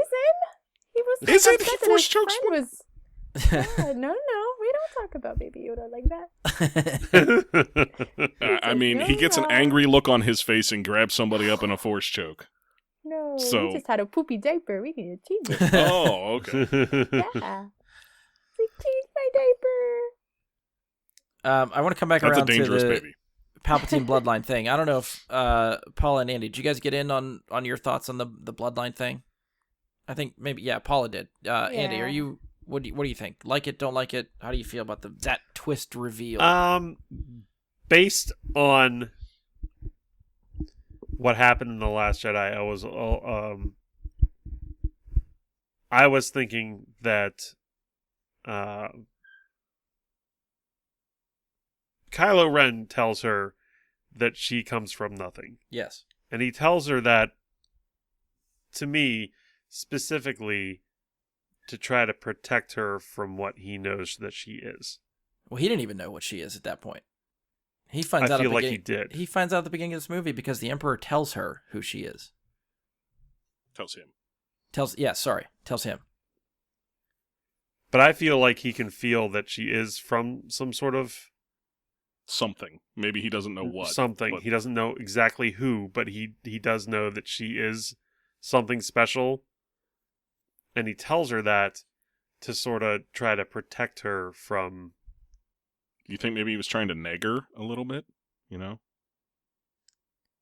negging, like giving them a negative compliment, to bring her down a little bit, so when he puts out the hand to say, join me, that she's more willing to because she believes she's less. All right, so I want to make a comparison here. Maybe. And that's the reveal in Empire. And this is, again, coming back to one of my biggest complaints about this movie, was that, Rian Johnson had been interviewed about that moment in The Last Jedi when Kylo tells her she's from nothing, you're not part of this story, all that stuff. And his explanation and justification was that, like, that's the worst possible thing she could hear in that moment. And he compares it to what happens to Luke in Empire. Luke learning that Darth Vader is his father is the worst possible thing Luke could hear in that moment. And then it's about how does the character bounce back from that. So when that reveal happens in Empire, in 1980, when people saw that, for 3 years, they assumed Darth Vader was lying to try to get Luke to come to the dark side. And then Return of the Jedi, you find out, no, Vader was telling the truth. And it's how does Luke bounce back from that? This movie, or in trilogy, sets up sort of the same thing, where you get that reveal for Rey in The Last Jedi, and now for this movie, we are led to believe we're going to see how she bounces back from learning that depressing truth. And they walk it back. And it irritates the crap out of me. Now suddenly she is someone important. It's not just her. Well, you just said everyone thought that Vader was lying for 3 years. Right. And But you find out that it's true. What's the difference between everyone Because him telling her that she is from no one, everyone assumed he's lying. I wanted to see the truth of that she is from no one. I wanted to see how she bounces back from that truth, not to being able to latch on to, yes, I am from someone important. It does the opposite of what Empire does for Jedi, is what I'm trying to get at. And you didn't like that because you wanted it to be exactly like the original trilogy? I mean, they do a lot of stuff that parallels each other. So yeah, I think the reveal, having that low point in The Last Jedi, shouldn't give you this other try to make a lower point for that character in the next movie that somehow retcons the previous low point. If that makes sense. Mm-hmm. The third act of the trilogy is like, how do you the second act in the trilogy is everything is bad, it can't get any worse, which is the message of The Last Jedi. Everybody fails, the resistance is dead, they're struggling to get everything together, and this movie is like, how do you recover and bounce back from that? Granted, there's a couple, road bumps along the way, but ultimately they're going to succeed. This one tries to throw another twist at you that I don't feel like should have been there at all, and tries to keep on moving. There's a bit of theme playing through all of this about balance, and I'm playing devil's advocate here. I'm not necessarily saying this is my opinion, but the theme of balance that's a part of Star Wars is perhaps saying that there has to be a bit of light and dark within you to truly overcome everything, to truly win out the day. Bad guy blood like that. My argument is that that's a human trait. Everybody, whether you're from a Palpatine, a Skywalker, it doesn't matter. You have good and bad in you regardless. Speak for yourself. Rainbow butterflies. General audiences need Paula being the spoon-fed exception. things as opposed to subtlety. General audiences need it handed to them on a silver platter so that they understand the themes in play, and even then they generally don't understand them. Yeah, and maybe this is maybe what I have to come to terms with, is the plot points like this and the story decisions that I liked in Last Jedi are maybe better off served in these spin-off movies and not the main saga general movie-going audience stuff. And now that I've got a taste of it from The Last Jedi is kind of what I wanted to break the mold going forward, but it just kind of like went back to square one and staple Star Wars, which is fine. After coming off that movie, I expected better, I think. I think that's why I wanted more from the redemption of Ben Solo. Like, the end of the movie is what I'm living for. Like, because we get that, like, one-on-one action with him and the Knights of Ren, and then him and Rey teaming up, and the end with them with the 2 lightsabers, I pretty much lost my shit right there. I was like, that's just make that my screensaver right now, is the 2 of them looking at Palpatine with their lightsabers. And I'm like, this is what I'm here for.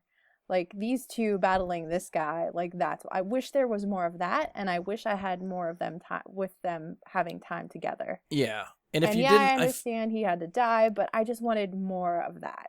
And that's something maybe that could have happened if they just somehow got rid of the whole Rey as a Palpatine bloodline thing and just made Palpatine the bad guy that they have to stop. Without all the explanation about her being tied to Palpatine. That's story time and movie time that could be saved for something else.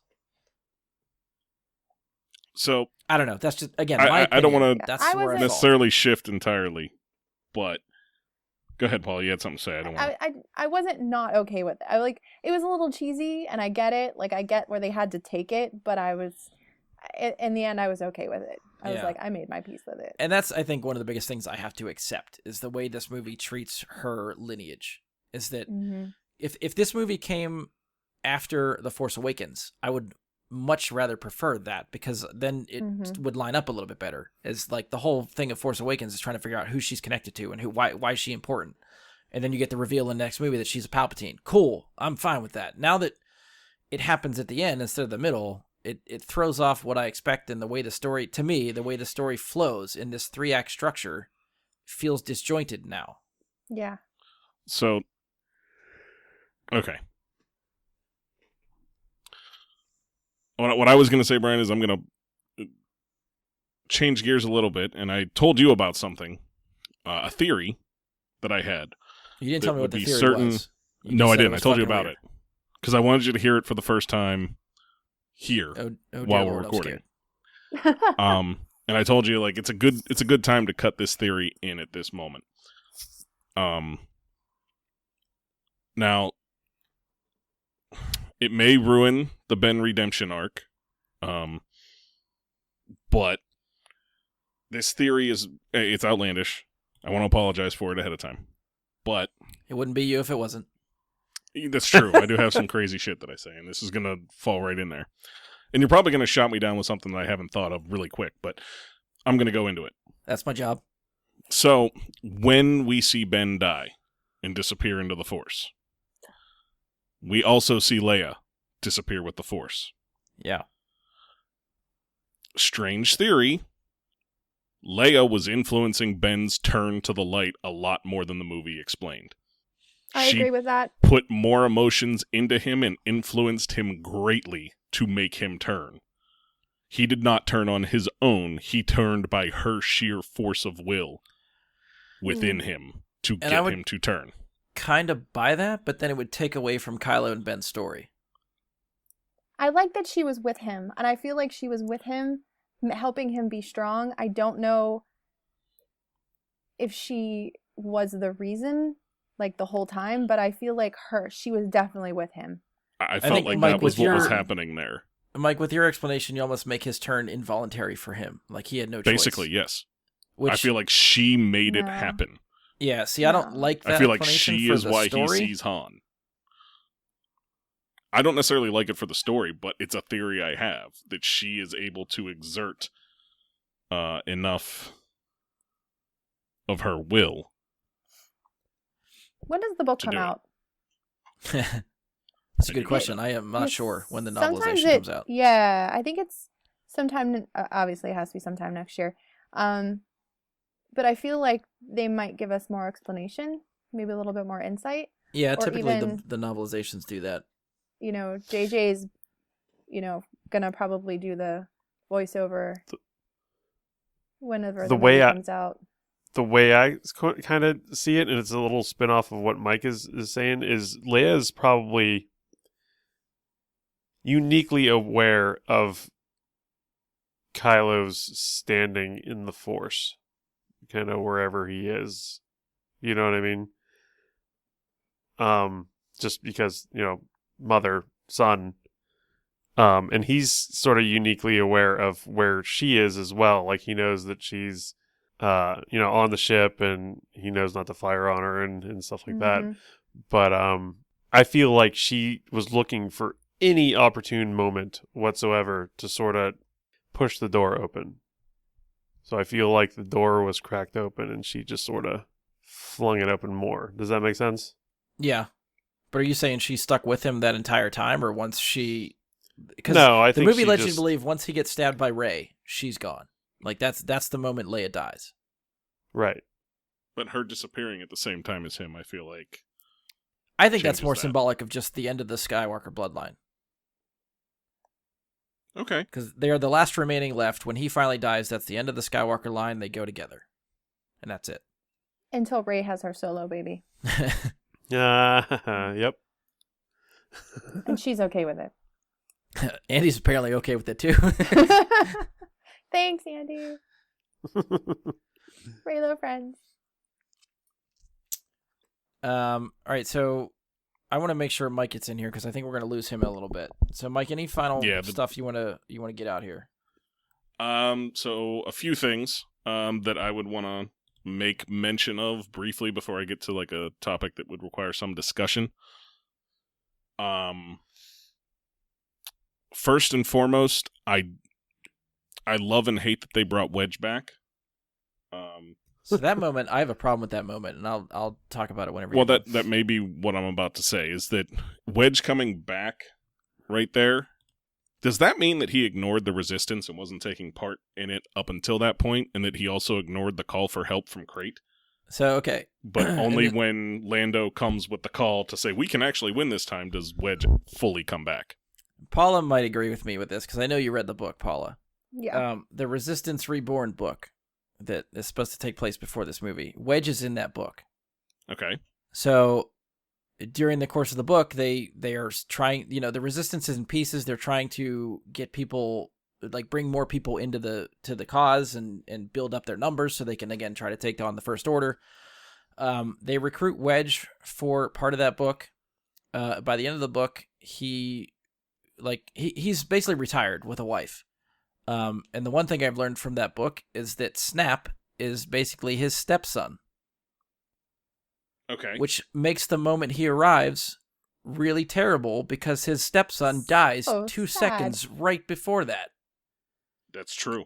And if you think about the amount of fleet that shows up behind the Falcon in that moment, they would have arrived in time to save Snap. They just didn't round the Star Destroyer to give him cover. Yep. Because that's the way the movie plays it. So that irritates me. Wedge just lost a stepson and doesn't give 2 shits or no.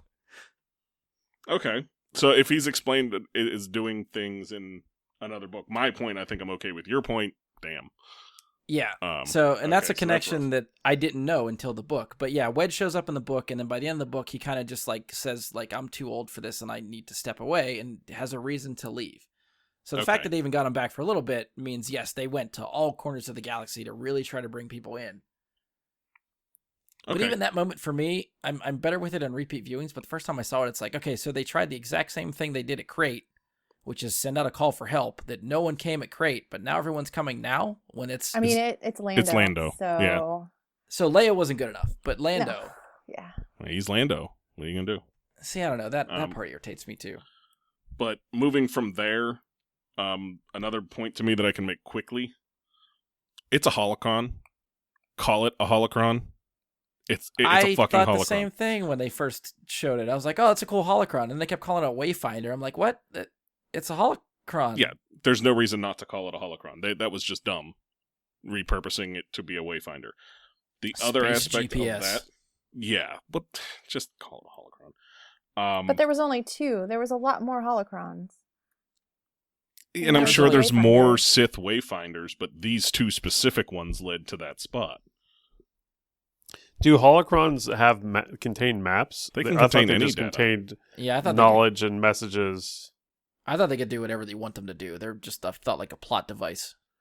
Yeah. So could it be that it was a holocron, but they called it a Wayfinder? Like if a holocron does a certain thing, like if a holocron has a map in it, they would call it a Wayfinder. If a holocron had knowledge in it, they would call it a holocron. Yeah, shut up. Do you know what I mean? But I get what you're saying. I'll play your silly game. I'll accept I'm okay that. with that explanation. Beautiful. The part that I have a little more trouble with is the dagger leading to the specific spot on the downed Death Star. Do you know how specific a spot she would have to be standing in for that specific thing to work? Yeah, that's just lazy writing. She needed to be on the South Shore. This is we need to have the plot moving forward, so let's just hurry up and do this thing. They got 2.5 Why not hours. just have it say it's in Palpatine's chamber on the Death Star, and then you don't have to have this ridiculous dagger that does something that it's a 1 in a trillion shot that she's standing in the correct place. That felt very National Treasure to me. A little bit, yeah. And I don't mind that feeling, but give it that extra line or 2 of dialogue to tell her to stand in an exact spot. Right. Just give her a sign. Yeah. Put something there, a rock that she has to stand on. Randomly stand there and go, hey, wait a minute.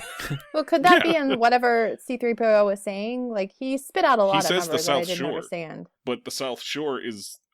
Like, when I say you have to stand in a very specific spot for something like that to work, if she took 3 steps to the left, it probably wouldn't point to the same place. There's a lot of questions with that dagger. I think the Force told her. I feel like you're led to believe that dagger was created a while ago, and yet it points to a place that would have only been there 30 years ago. So when was the dagger made? That dagger is... I guess we have to assume they made it after the second Death Star blew up, right? Because it lines up to where the wreckage was, so that someone had to be standing there. Right. I have that just... There's a gap in time there that I feel like a lot of stuff happened in the little short time that they had for that dagger. I don't know. Speaking of resembling other movies, and I had mentioned Endgame before, we just talked about National Treasure there.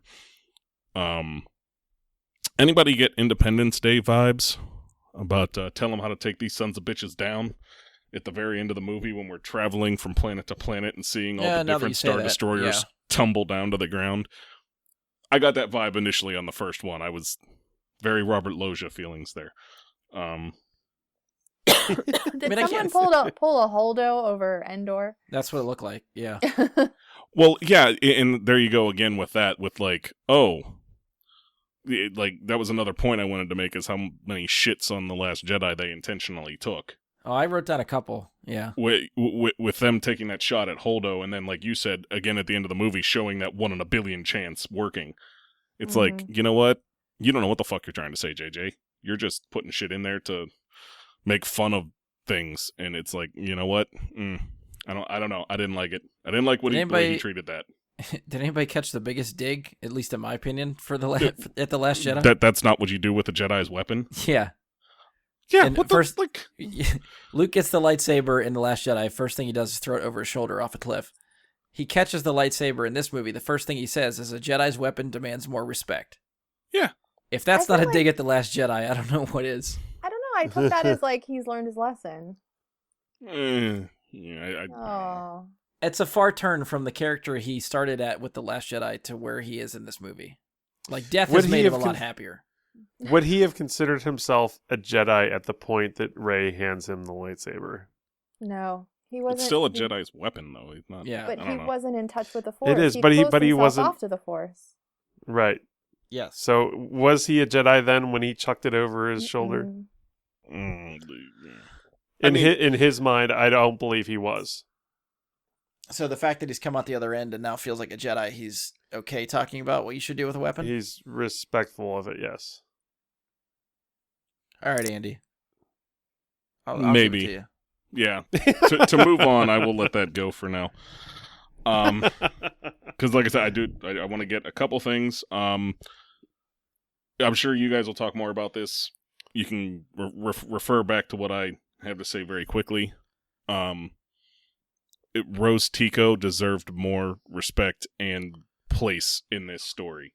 Oh, I got a whole thing about that I'm... Yeah. And yeah, I'm sure you're going to touch on that. I just wanted to be like on record as saying it. There's a couple things.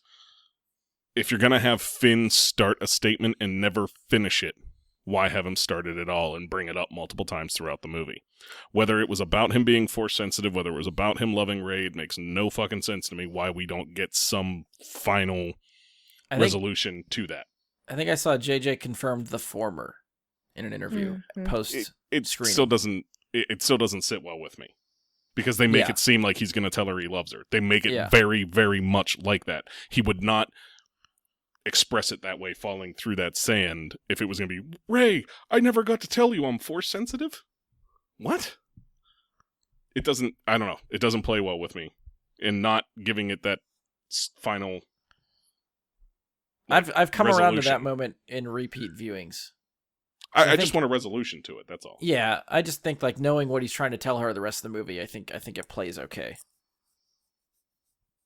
I don't know. I still don't like the moment.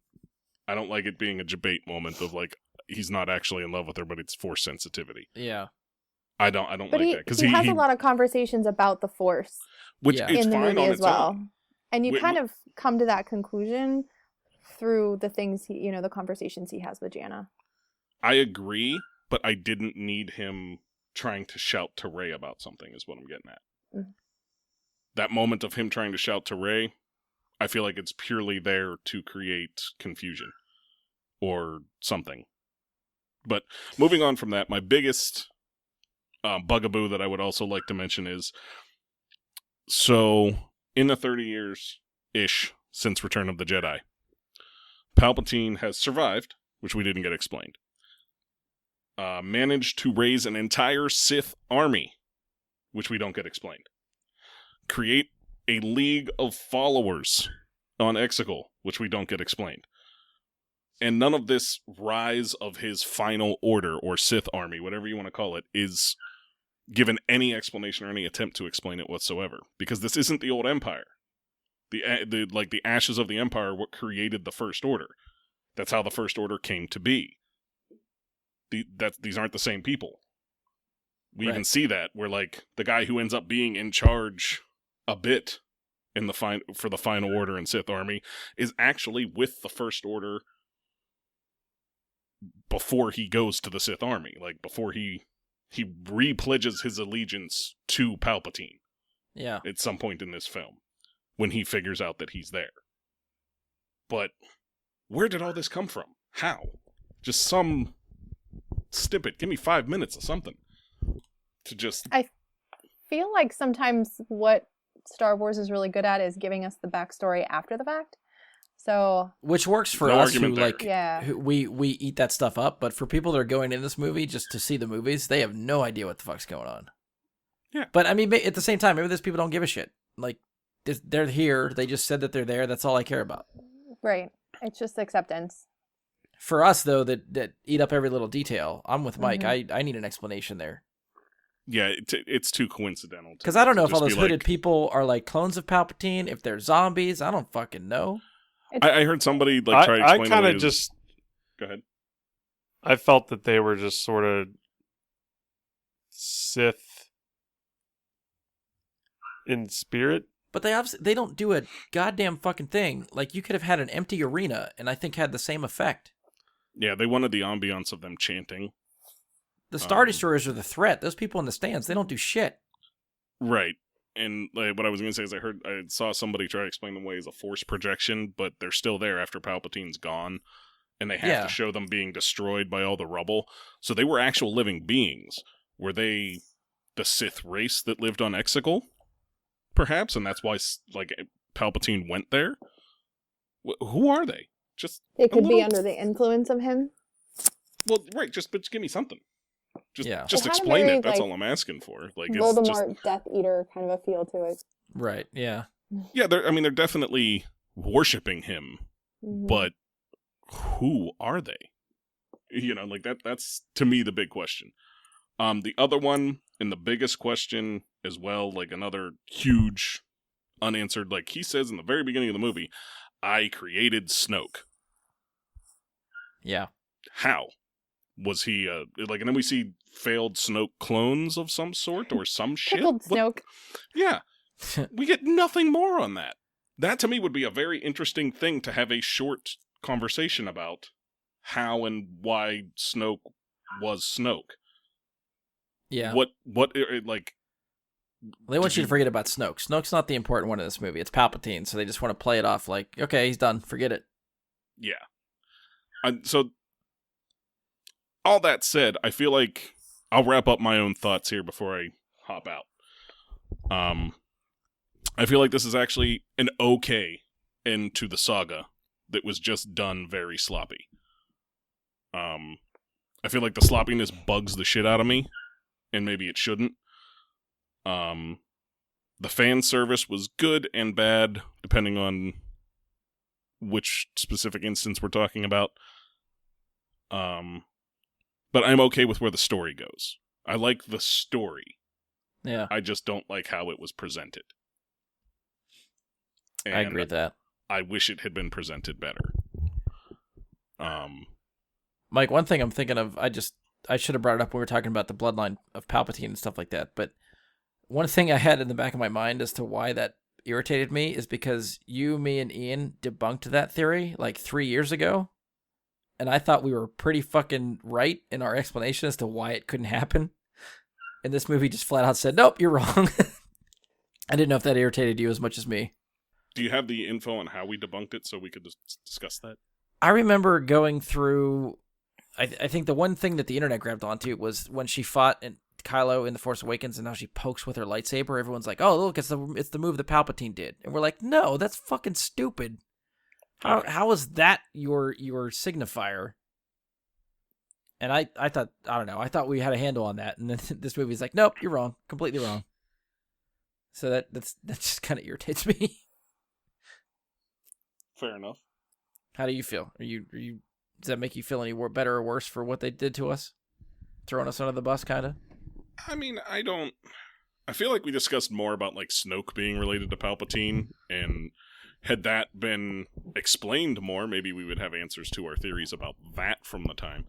But the whole Rey being a Palpatine thing, I just kind of said, no, that's, like, how is that going to fucking work? I don't remember specifics about, like, all of the discussion. Like, you mentioned, like, the poke thing, but I don't really remember a whole lot about what we said other than that. Yeah, that's the only thing I vividly remember. But I remember by the end of it, we ruled out that was not going to happen. That was not a thing. Yeah, and I don't know. I feel like at the time it wasn't. Yeah. I think that's the way I would say it. A lot could happen in 3 years then, I guess. At the end of The Force Awakens, it was debunked and it wasn't going to be a thing, and they, I don't know, changed things in what they wanted to do with the story in between and decided to make it a thing. So kind of like Palpatine says, I will make it legal. I feel like that's kind of what they did with that. They just willed it into existence. Yeah, they just made it. All right, so good news for the podcast. Mike's not leaving. We're going to keep him around for a little bit longer. So yeah, fuck you, Comcast, but also thank you at the same time for coming back. Watch it drop you right in the middle of coming back. You know what? If it does, I got my, I said my piece, at least. It definitely fucked with me a little bit there, but we're back. All right, so we got a good, now. 25 minutes before we got to leave Andy. So I want to dive into some of the stuff that you brought up, because I think that's a lot of meat of our discussion still. Can you run me back through, do you have your bullet points, what you just went through? Because I sort of forgot all the stuff that you mentioned. Oh, I can bring them back up. Yeah, I had closed that, but I can open it again. So yeah, I talked about Finn never finishing what he wanted to say. Let's go there. All right, we'll just go there. Finn's treatment in the movie. How do you guys feel with his, he's basically Force sensitive now, which comes out of nowhere, I think? Was there any hints of this in the other two movies? I don't remember it. I feel like the internet has said a couple times that there's been hints of this, and I don't remember seeing it at all. Like this, I feel like it comes out of nowhere in this movie. Really? I feel like the Force Awakens, when Kylo looks at him, Kylo can feel that he's Force sensitive. See, I never got that was a Force sensitive thing. I just thought that was Kylo sensing that dude fucked up and didn't do what he was told. No, I that's not how I saw it. I saw it as him looking like, whoa, I feel something, and then looks at him. And then that's when FN2187 or whatever his name is, looks at him like, holy fuck, Kylo Ren is staring at me, like, and then Kylo Ren I'm with Andy off. on that one. I feel like Kylo notices the light side strength. Yeah. There. Yeah, see, I always got that as that dude's doing something shifty. Like, what the fuck's up with that guy? Why is he being weird? But if Kylo Ren stares you down, of course you're going to look fucking scared because it's fucking Kylo Ren. If Kylo Ren is the leader of that battalion right then, and he sees someone doing something shifty that's under his control, don't you think he would just fucking take care of that right then and there? Yeah. Which I think even leads more to the fact that if he felt light side force out of somebody, he'd put him down right there too. He also knew whenever Finn took made the escape, he knew. He's like, everyone. Yeah, he knew. He knew who did it. He recognized them immediately when he came back without a helmet or anything. How many thousands of faceless stormtroopers are there to Kylo Ren? But FN2187, he remembered. He remembered what he looked like without the mask. Yeah, I don't know. I could buy it, but almost like he has a Force signature. Yeah, I don't know. I always just bought it as that's the one stormtrooper that's doing something shifty out of everybody. So of course he's going to stand out. Well, I would also say that Force sensitive does not necessarily mean light Jedi or light Sith. or dark. Yeah, it doesn't mean. I mean, look at Maz. Maz is not either. Right. She definitely has a connection. Yeah. So I feel like you don't have to be all the way. You can have a little bit, and maybe through his work with the Resistance and everything, and what happens in the course of these three movies, he gains more and more sensitivity to the Force. All right, well, let me ask you guys this. He learns more about it, just even through Rey learning about it. Let me ask your opinion to see how you guys interpreted this, because if we can assume that Finn is now Force sensitive, when he talks to what's her name? Jannah. And she talks about her whole battalion or squad laying down their arms like Finn did. How did you interpret that? Did you interpret that as they just kind of backtracked and gained a conscience, or that they are all Force sensitive like Finn? I don't feel like... really... Go ahead. Oh, go ahead. No, you go. It would be really interesting to see if they really, when they were putting maybe that group of people together, that they were putting Force sensitives together to be in that group. Maybe that's what happened. Okay. but then they all felt it at the same time and that it was the wrong thing to do and laid down their weapons. And because they were, Finn and Jana, when they were explaining that they had both been stormtroopers and they just had a feeling, I was like, the Force. Yeah, the way they have their conversation, you're led to believe the same thing that happened to Finn happened to them. So if we're assuming that that's when Finn gets his Force sensitivity, then that explanation would apply to them also. Yeah. Maybe. I would say that, one, we don't know about their entire troop. Perhaps just Jaina had that feeling. Well, she said all of them did it basically the exact same way. But it's a domino effect. With something like that, it can happen where good people will, and they make this statement, good people will fight for what's right if somebody leads them. So if she was the first to throw down her arms, if the rest of them were truly good inside and knew what they were doing was wrong and were acting out of only fear, maybe they took that lead. Whereas the people with Finn didn't necessarily take the lead because all he did was refuse to shoot amongst other people who were already shooting. He didn't throw down his arms and take a stand. And if he had, he would have just been killed because Kylo was there when it happened. But I feel like that feeling, that Force-sensitive feeling that they get, doesn't necessarily have to be all of them. You don't necessarily have to have a Force sensitivity to just be a good person and realize that killing unarmed civilians is bad. But you take a stand when you're led by somebody. Okay. Andy, where are you at? How do you feel? I don't know how to feel about that because even in that scene where is he fixing the hyperdrive or some kind of shit like that, and they're sort of like they're sitting across from the whole talking to each other or whatnot. I almost feel like the landing gear. Yes, thank you. Yeah. I knew they were fixing something. It's usually the hyperdrive because that's Star Wars. Star Wars. Just like, my God, the hyperdrive, the fucking hyperdrive. Anyways, I felt that she almost recognized his serial number when he said it. He's like, "Oh, I was FN 2187." She was like, "Really?" Almost like he was sort of like a stormtrooper legend, or like that's the traitor. You know what I mean? Which, like, if you were a loyalist, you'd be like, "That's the traitor," or if you were like more of like a, I'm working for these guys, but I don't like them, that would be like your legend. Yeah. Did you guys catch that? Well, and maybe I he didn't was interpret the it that way. inspiration for them.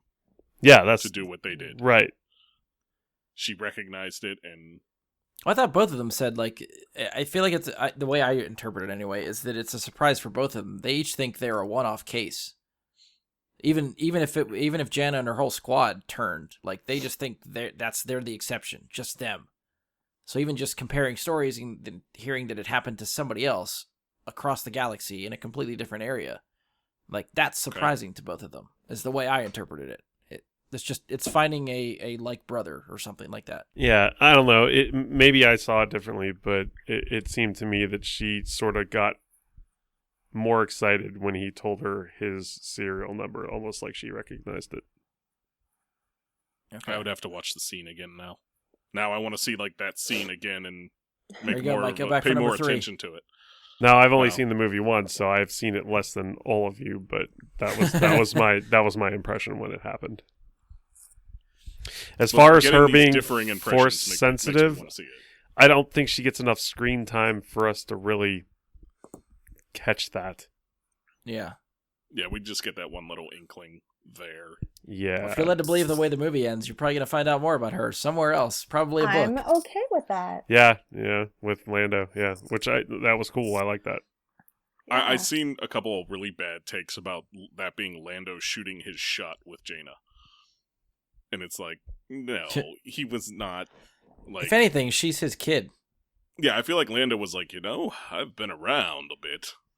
And maybe he felt like a connection to her through the Force.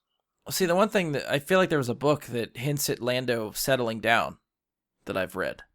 And I kind of half expected to see like Lando and his wife show up at some point, but we never got that. So I feel like you could make the leap that he's obviously had a kid. So whether or not that's her, and why he's not more broken up of like losing a kid somewhere that he doesn't know about. Like that's kind of weird. I don't know, but either way, I think that's going to get explained for sure. Well, I feel like what they're doing. Lando could be like James Bond and have kids all over the solar system. Which is true. Just Lando fucks everybody. He could. I'm just saying. We don't. That's because he's as cool as the other side of the pillow. That's right. It's the capes. I know another thing Mike had brought up. Rose. Where did everybody stand with Rose? Because she got really shortchanged. She got shit on. Mm-hmm. Because I actually did really enjoy her character in The Last Jedi. Yeah. Rose was the heart and soul of The Last Jedi.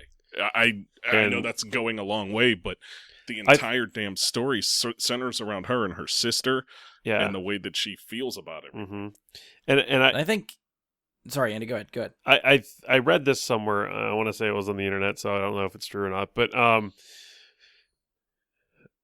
that she actually made a point to tell an interviewer that she was really excited that her character interacted with Rey in a bunch of awesome ways. Oh, they get no scenes together. Mm-hmm. That I can Right, think of. right. Which leads me to believe that they had filmed stuff with her doing that and then cut it. Mm-hmm. Yeah, which just makes it even worse. Right. So what was it, just too meaty of a movie? Like they had to like par it down and that was what got cut out of it? Or that, I mean, that's... I don't know, this brings me up to like the bigger issue to me that is what it even comes back to like the Rey's bloodline being a Palpatine and stuff. And between that and the treatment of Rose in this movie, one of my biggest arguments and fights for this movie is it feels like that it was made by Internet Committee. This feels like written and directed by Reddit, and I fucking hate it.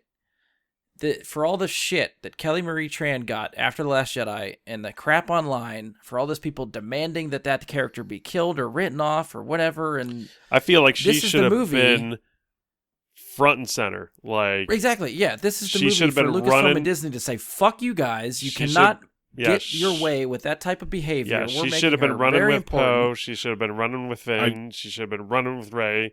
Right next to him. I feel like she fits into this trilogy the way that Lando fit into the original trilogy. He's introduced in the second film, and then he plays a decent big part in that film and goes on to play a decent big part in the final film as a not part of the main group, but as a side to that main group. Yeah. And she has, 5 lines in the movie?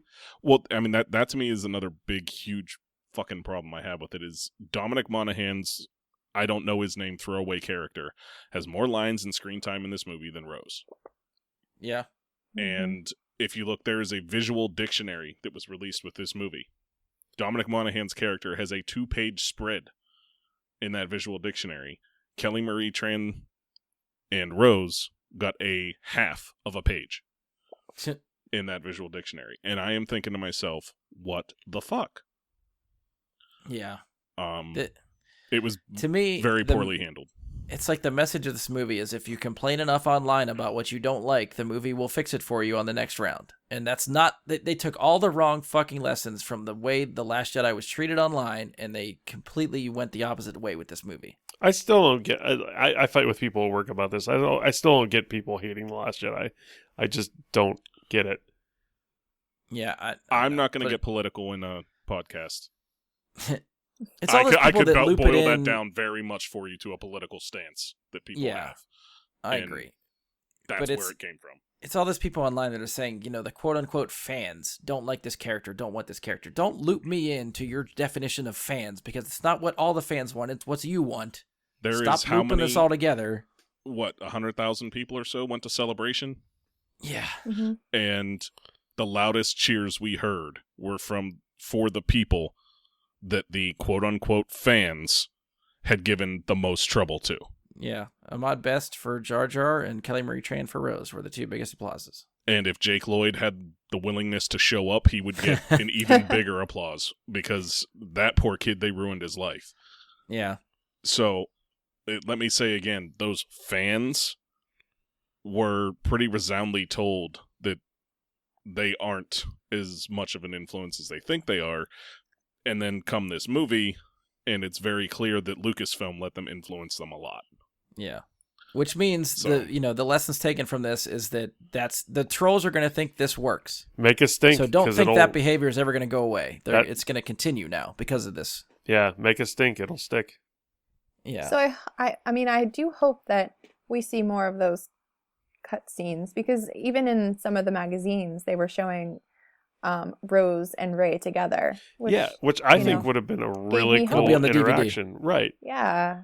Now, is it going to be part of like a deleted scene? Because that might be a circumstance where the deleted scene version of this movie might be better. Yeah. Are we going to get a Release the Johnson cut on this? Maybe. Release the Johnson. At this point, I think the redemption for Rose. Release the Johnson. I think at this point the redemption for Rose is going to have to come in like a Disney Plus series. Like that would be the best way to stick it to these people online, is be like, you don't like her, she can get her own fucking series. Deal with it.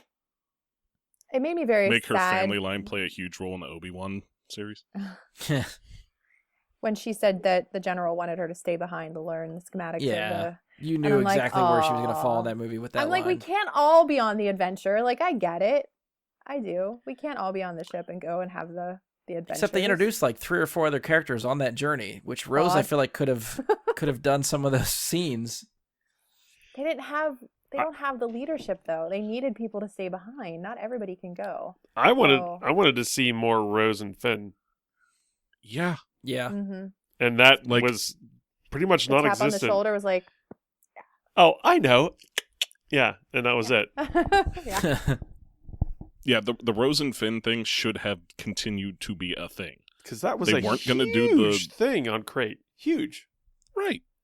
We weren't going to get the Finn and Rey romance, and then they throw in the little snippet to give you that hint of, like, maybe he's talking about that, which is why I have a problem with it.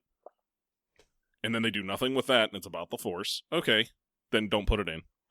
And have him have a romance with Rose in this movie, or something more with Rose. With Finn. They formed this crazy, awesome bond in The Last Jedi, and we get nothing. I think the Resistance Reborn debunked that. Am I right, Brian? Yes. They kind of said it was just, they were still just friends. Friend zone in that book. There's a point in that movie where Poe basically questions Finn of all his possible relationships, and Finn debunks them all. So he shuts down Rey and he shuts down Rose in that book. Did he also shut down Poe? You know, I told Paula, the way some of that stuff is written in the book, I totally would have went for the Poe and Finn romance. I would have gone either way, and that was fine with it. Sort of happening in this movie anyways. And I would have been fine with it. Like they really towed that line between bromance and romance, and I was for all of it. It didn't matter. Yeah, it did seem like it was pretty tongue in cheek. If you look back, Oscar Isaac has said he intentionally played Poe as a romantic interest to Finn. He played it romantically on purpose. I'm like, He did it. Poe's another one that fucks too. He's trying to get around in this whole movie. I love it. And you know what? Let him be bi. Let him shoot his shot with Zori, get shot down, and then shoot his shot with Finn and see what happens. I would totally accept that, and that would have been awesome because it was played as part of the story, and they never did anything but hints at it. To me, that was a better romance, no offense, Paula, than anything they had between Rey and Kylo. Poe and Finn had a better romance than Rey and Kylo. I've said it, it's the truth. Everybody would have had a better romance with Poe. That's fair. And Solo would have had a better romance with Poe. Everybody likes Poe. Of course. Yeah, I mean, and he's charismatic as shit. Porn up there. I love it. Exactly. Poe's my favorite character from this entire trilogy. Take my money, please. But nonetheless, like, I just... Hashtag Poe porn. Oh, God. Porn. I'm not going there. But I don't know. I feel kind of gypped that they didn't... Even if it was just friendship with Finn and Rose, that's fine. Let them explore and have a more in-depth friendship. You know, like, there was a lot there to work with, and they did nothing. Yeah, the fans of that relationship needed a little bit more closure for this movie. A big moment at the end of celebration and crying together in happiness or something. I mean, I feel like they got about as much as Poe and Zori got to close out everything. Yeah. So, Andy, since I have a feeling we're still in the thick of things, so I think we're going to keep going if you got a bolt. But is there anything you want to get to before you're out of here?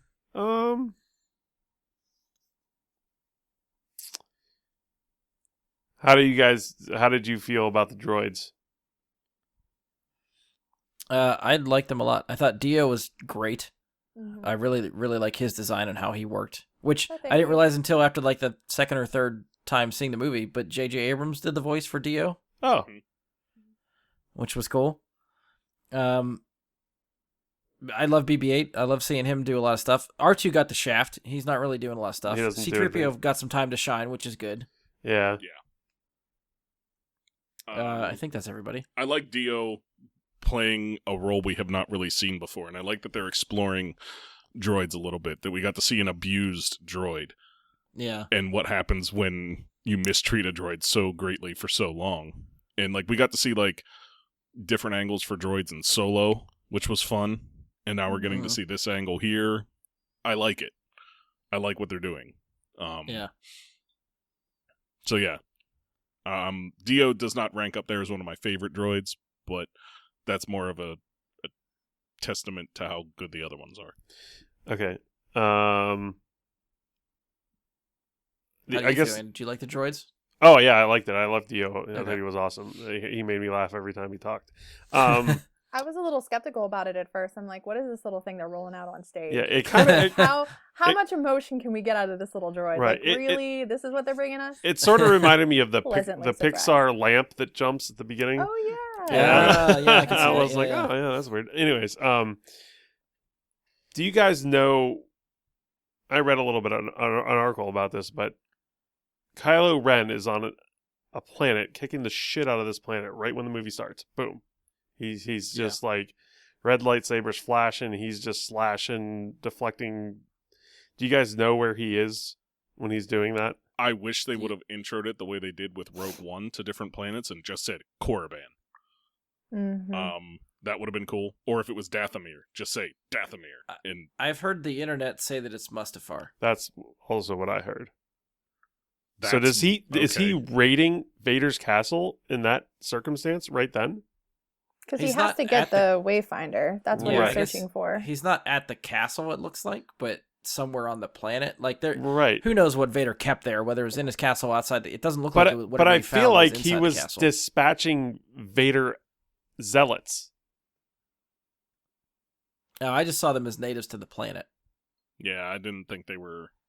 Yeah, but are they protecting the Wayfinder? Right.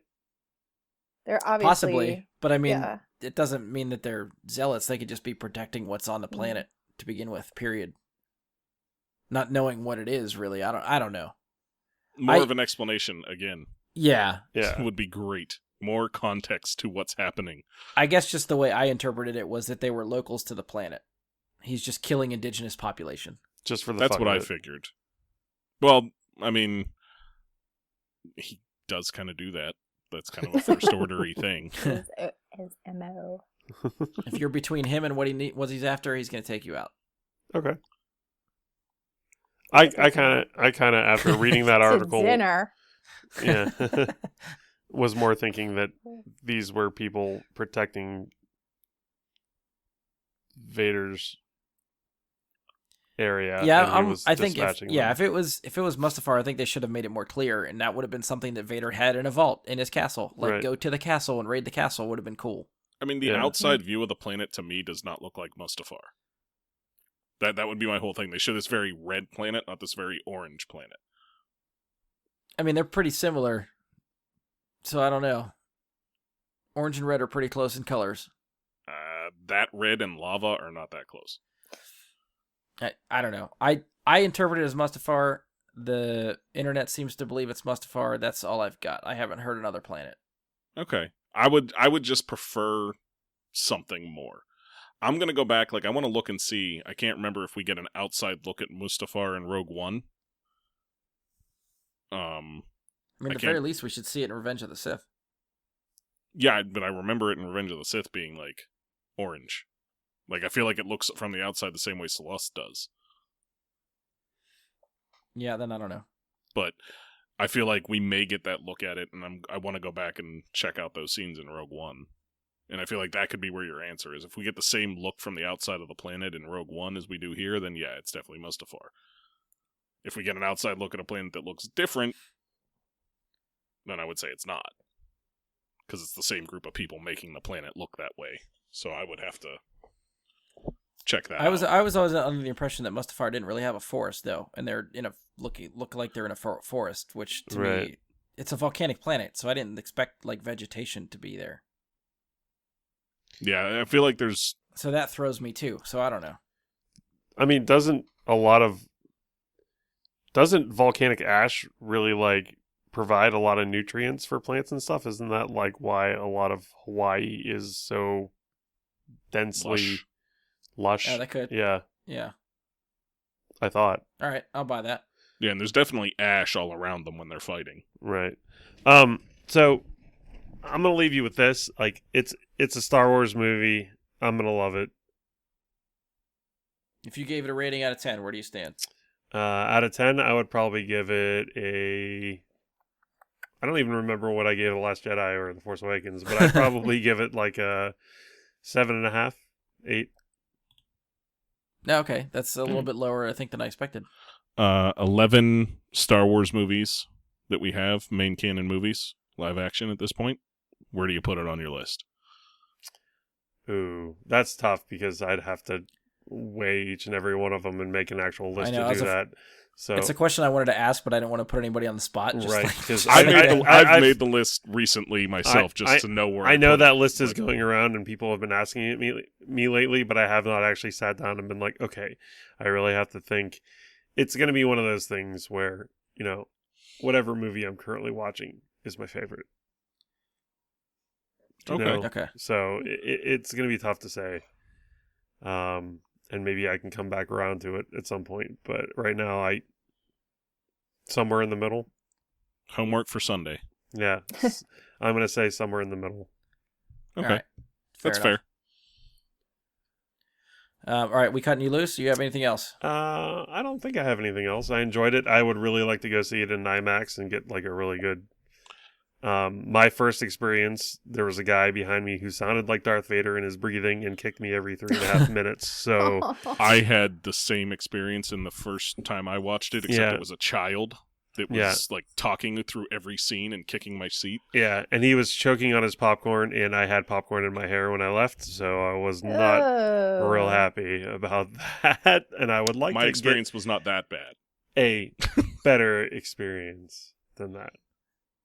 Well, it can only go up from there. But I did enjoy the movie, so it didn't quite break my immersion to the point where I was like, "Fuck this." But I would like to see it again. But thanks for having me. I had fun and enjoy your conversation. Yeah, thanks for being on. We will miss you. We'll try not to cover too much meaty shit without you. I mean, either that or you just come back and listen where you left off. Yeah. And I'll just say my comments to myself. That sounds like a great plan. Put them on Facebook like Josh does.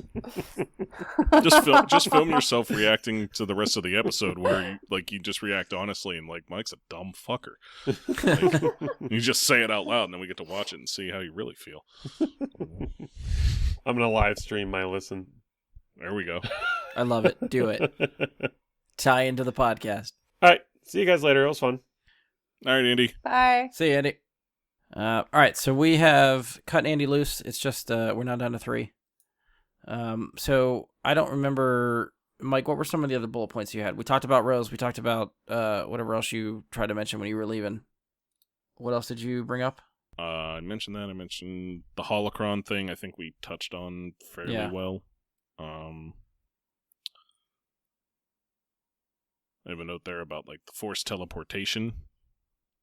I feel like we expressed some distaste for that, but I don't know that we got into it a whole lot. Are you talking about the cool. lightsaber thing, or are you talking about... Yeah. Okay. I thought it was I awesome. have about force powers going too far over the line in some cases for me. I think we talked about some of that too. Yeah, like I feel All like the we force touched powers. on it. Give me all of them. Is this the stuff you mentioned whenever you were trying to cut loose? I feel like you're maybe touching on different stuff. Oh, I'm trying to remember. I thought you were just asking me about the list I had. Sorry. No, the stuff you touched on when you thought you were leaving. The Sith army and the where the hell did all these people come from? Yeah, I think we dove into a little bit. But is there anything else we want to add for that stuff? Wherever those things came from? Any other theories or speculation? I just because I kind of assumed like a lot of these people were the hooded figures might be clones, but even the people manning the Star Destroyers, I thought they could explain away as being clones also. But then you see the people in the Star Destroyers, and they're just regular people. So like, where the fuck did these people come from? Mm-hmm. Yeah, so, yeah. I just wanted. It would have made more sense if they were clones, though. Yeah, if you're led to believe that cloning is what he did to Snoke, or that's a Sith thing that they've been toying with over the last 30 years, then of course they're going to be able to clone people to have enough to fly and man thousands of Star Destroyers or however many are fucking there. And how much cooler would it have been if they were still all clones of Jango Fett? Well, that would have been a big threat then. That's what I mean. Like, what if... A lot more capable than just random generals and stuff that are hanging around. Right. But like, that's what I mean. Like, how cool would that have been if, like, the Kaminoans were still creating him an army somehow? Yeah. Like, he had rerouted that army to himself. Like, in between, like, Revenge of the Sith and A New Hope, he had started stockpiling this Sith army elsewhere, in private, away from the Empire and everything else. I mean, Exegol would be the perfect place to do it. No one knew where it was. Yes. And I feel like that would be an awesome explanation for, A, what happens to the rest of the clones. Because we still don't really get a whole lot about where do the clones go after Revenge of the Sith, and how do they transfer into not being clones in Empire or in the original trilogy. There's not a whole lot of information about, because there was how many clones that had to go somewhere, and we don't get a whole lot on that. We know they were decommissioned and stuff like that from Rebels, that we find out from like Rex and all that there, but I feel like I'm not happy with that as much. I mean, we kind of see it a little bit in The Mandalorian. They're still working for the First Order. Or they're still working for, like, the Underground Empire, or whatever it is. No, those are stormtroopers. Those aren't the clones. Mandalorian's taking place after Jedi. After Return of the Jedi. So the clones are all gone by then. Okay. Yeah, I think, Paula, there's an assumption to be made that like the clones from Revenge of the Sith turn into the stormtroopers for A New Hope, and I think that's been debunked somewhere. Okay. That they start recruitment for random people instead of clones being stormtroopers. Yeah. So the stormtroopers you see in A New Hope are not clones from Revenge of the Sith. They're just random people that they've recruited and trained. Which is why they're not the crack shots that the clone troopers were like aces at everything they did. And they were extremely efficient troops, but they were also harder to control, evidently. And we see a lot of that in the Clone Wars and all that. Because I always thought the growth accelerations with the clone is like by the time the original trilogy rolls around that they've all died off because of the growth accelerators. But the way Rebels and what happens to Rex and stuff, because I think Rex has been confirmed to be in Return of the Jedi, right? Something along those lines, yeah, I believe. Yeah, at the Battle of Endor. He's on Endor. Yeah. So if you go with that assumption, then the clones obviously could have been alive at that point, or maybe they're just too old to be in active service. So like Mike said, they get decommissioned and just thrown off somewhere. Yeah. They want young blood for their army, so they would have recruited younger people.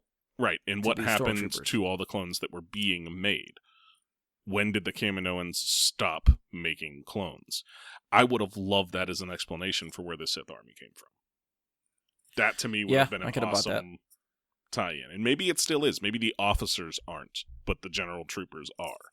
Maybe they stop making clones officers and we'll get some sort of retcon into that.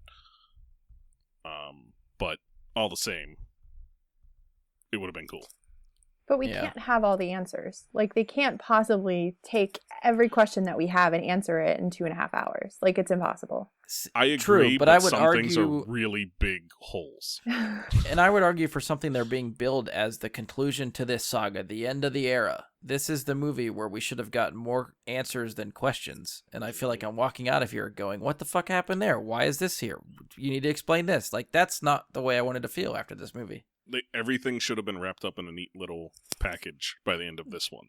Yes. Like, the case in point, having Lando talk to Janna and then allude to her, like, where she comes from, and hinting at a complete other story. This has no business being in this fucking movie. Yeah. If this is the end of this and everyone's celebrating the end, there's no reason. They need to set up the next thing. Yeah. And if you just gave us that story after the fact, just said, here's a book about Lando and Janna traveling the galaxy looking for her ancestry or parents or whatever. Cool. Just give us that. Don't have to set it up in this movie before you give us that. Even like a backstory, like a prequel for her. Yeah. I would read that book. I'd find that cool. See how and why they, what happened and how they formed whatever little society that they formed on Endor. I feel like I remember talking about when JJ got this job that it was that was a lot of complaints from people, was that JJ doesn't know how to tie up a story. He knows how to set the mystery box for stories and how to start stories, but he's never been tasked with, capping them off and finishing what he sets up. Yeah. And I think at the time I was arguing I had confidence in him to do it because, he had what happened with The Force Awakens and the mystery box stuff. That's how you would need to start the trilogy. But now that he's getting a chance to do the third act, he'd be able to close it out completely. I can admit I was wrong. He did not do that, and it irritates me. Yeah, and I guess, we'll get... I say this a lot now. I'm looking forward to seeing where things are going to go with Star Wars from here. Yeah. What new stories are we going to be told in the future about Star Wars? Are we going to see these same characters ever again?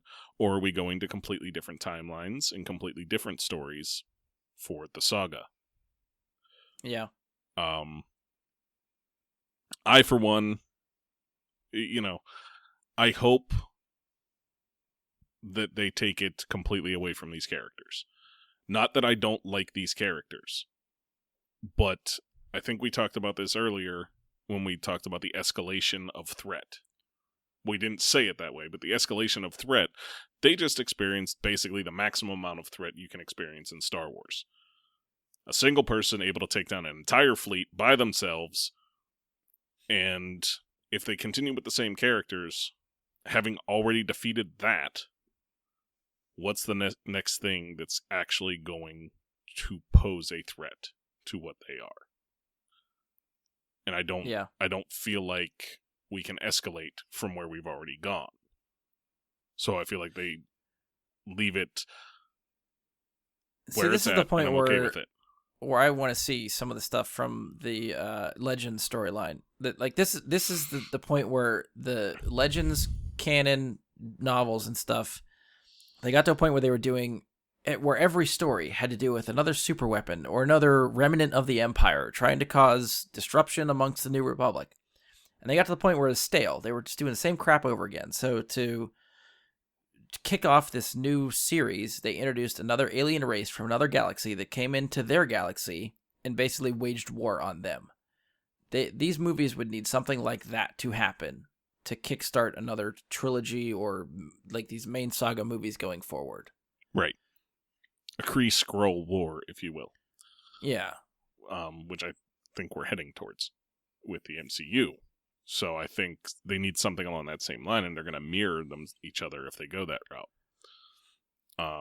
And that's asking for a lot. I mean, they pull out of, whatever they think works out of Legends for themselves, they'll put in and make it canon now. So I don't know if they'd go as far as bringing in the Yuzan Vong and stuff like that for them to fight and all that stuff. But I'd love to see that on screen, for sure. I tend to agree with what you said earlier in that I want the smaller stories. For now, yes. But if they in 10 years they do 10, 8, and 9, or 10, 11, 12, 10, 8, 9, 10, 11, 12, I I feel like that would be a good threat to bring in. Something outside, otherworldly, completely new. Don't give us First Order, remnants of the Empire stuff. Just give us a new threat is my biggest thing. I just wish we had more of like Jedi lore and finding hidden temples and, learning about the past and things like that. Because that's a lot of stuff that I don't know about. Yeah. Haven't read it in books or played the game. So like, I wish they had explored that a little bit more. And like you were saying, like, maybe her going to a temple and, finding a kyber crystal or something like that. Like that's a story, something very personal and deep like that I wish. And I'm sure there's stories to be had there. There's definitely eras and stories that can be told there, whether we get it in a movie or a Disney Plus series or something. But I nothing's announced, but I would assume that's sort of where they're heading. That's an untapped part of Star Wars that I think everyone's asking for that they haven't done anything with yet. Yeah. And I would love to see it. Mm-hmm. Like, there's so many things I would love to see them do. Like, give me something a la Shadows of the Empire. Maybe not Shadows of the Empire specifically, but something like that.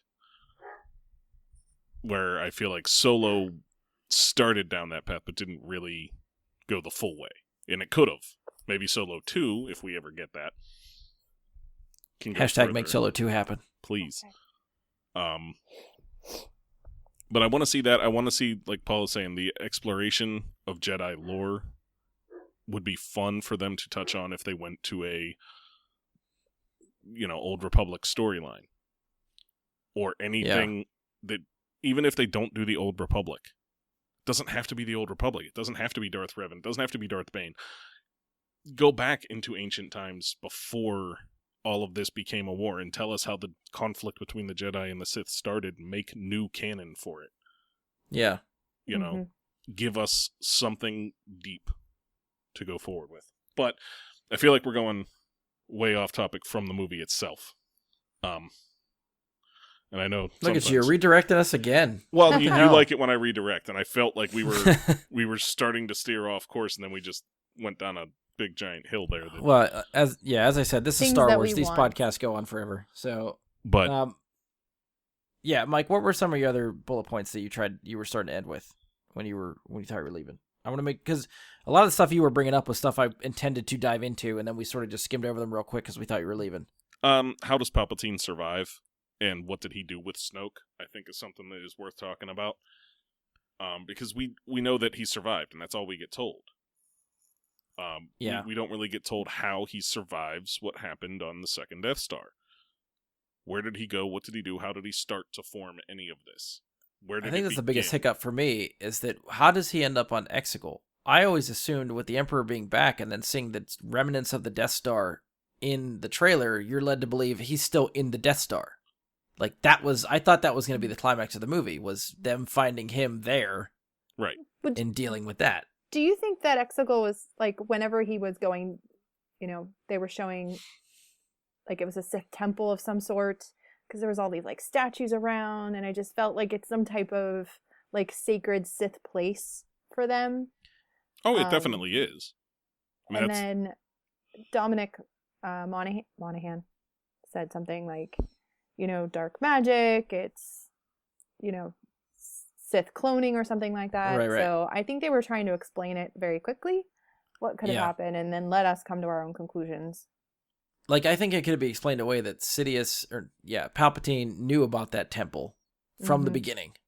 And that could be just like his secret base or hideaway. So, how he got from point A to there, like from the second Death Star to there, is the part where I'm like, what? How the fuck did that happen? Yeah, World between worlds.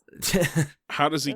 Right, but like a little super highway there. I feel like I want to get into that with you, but I don't want to get too much into it for the people that don't know Rebels, and I don't want to start. They've had plenty of time.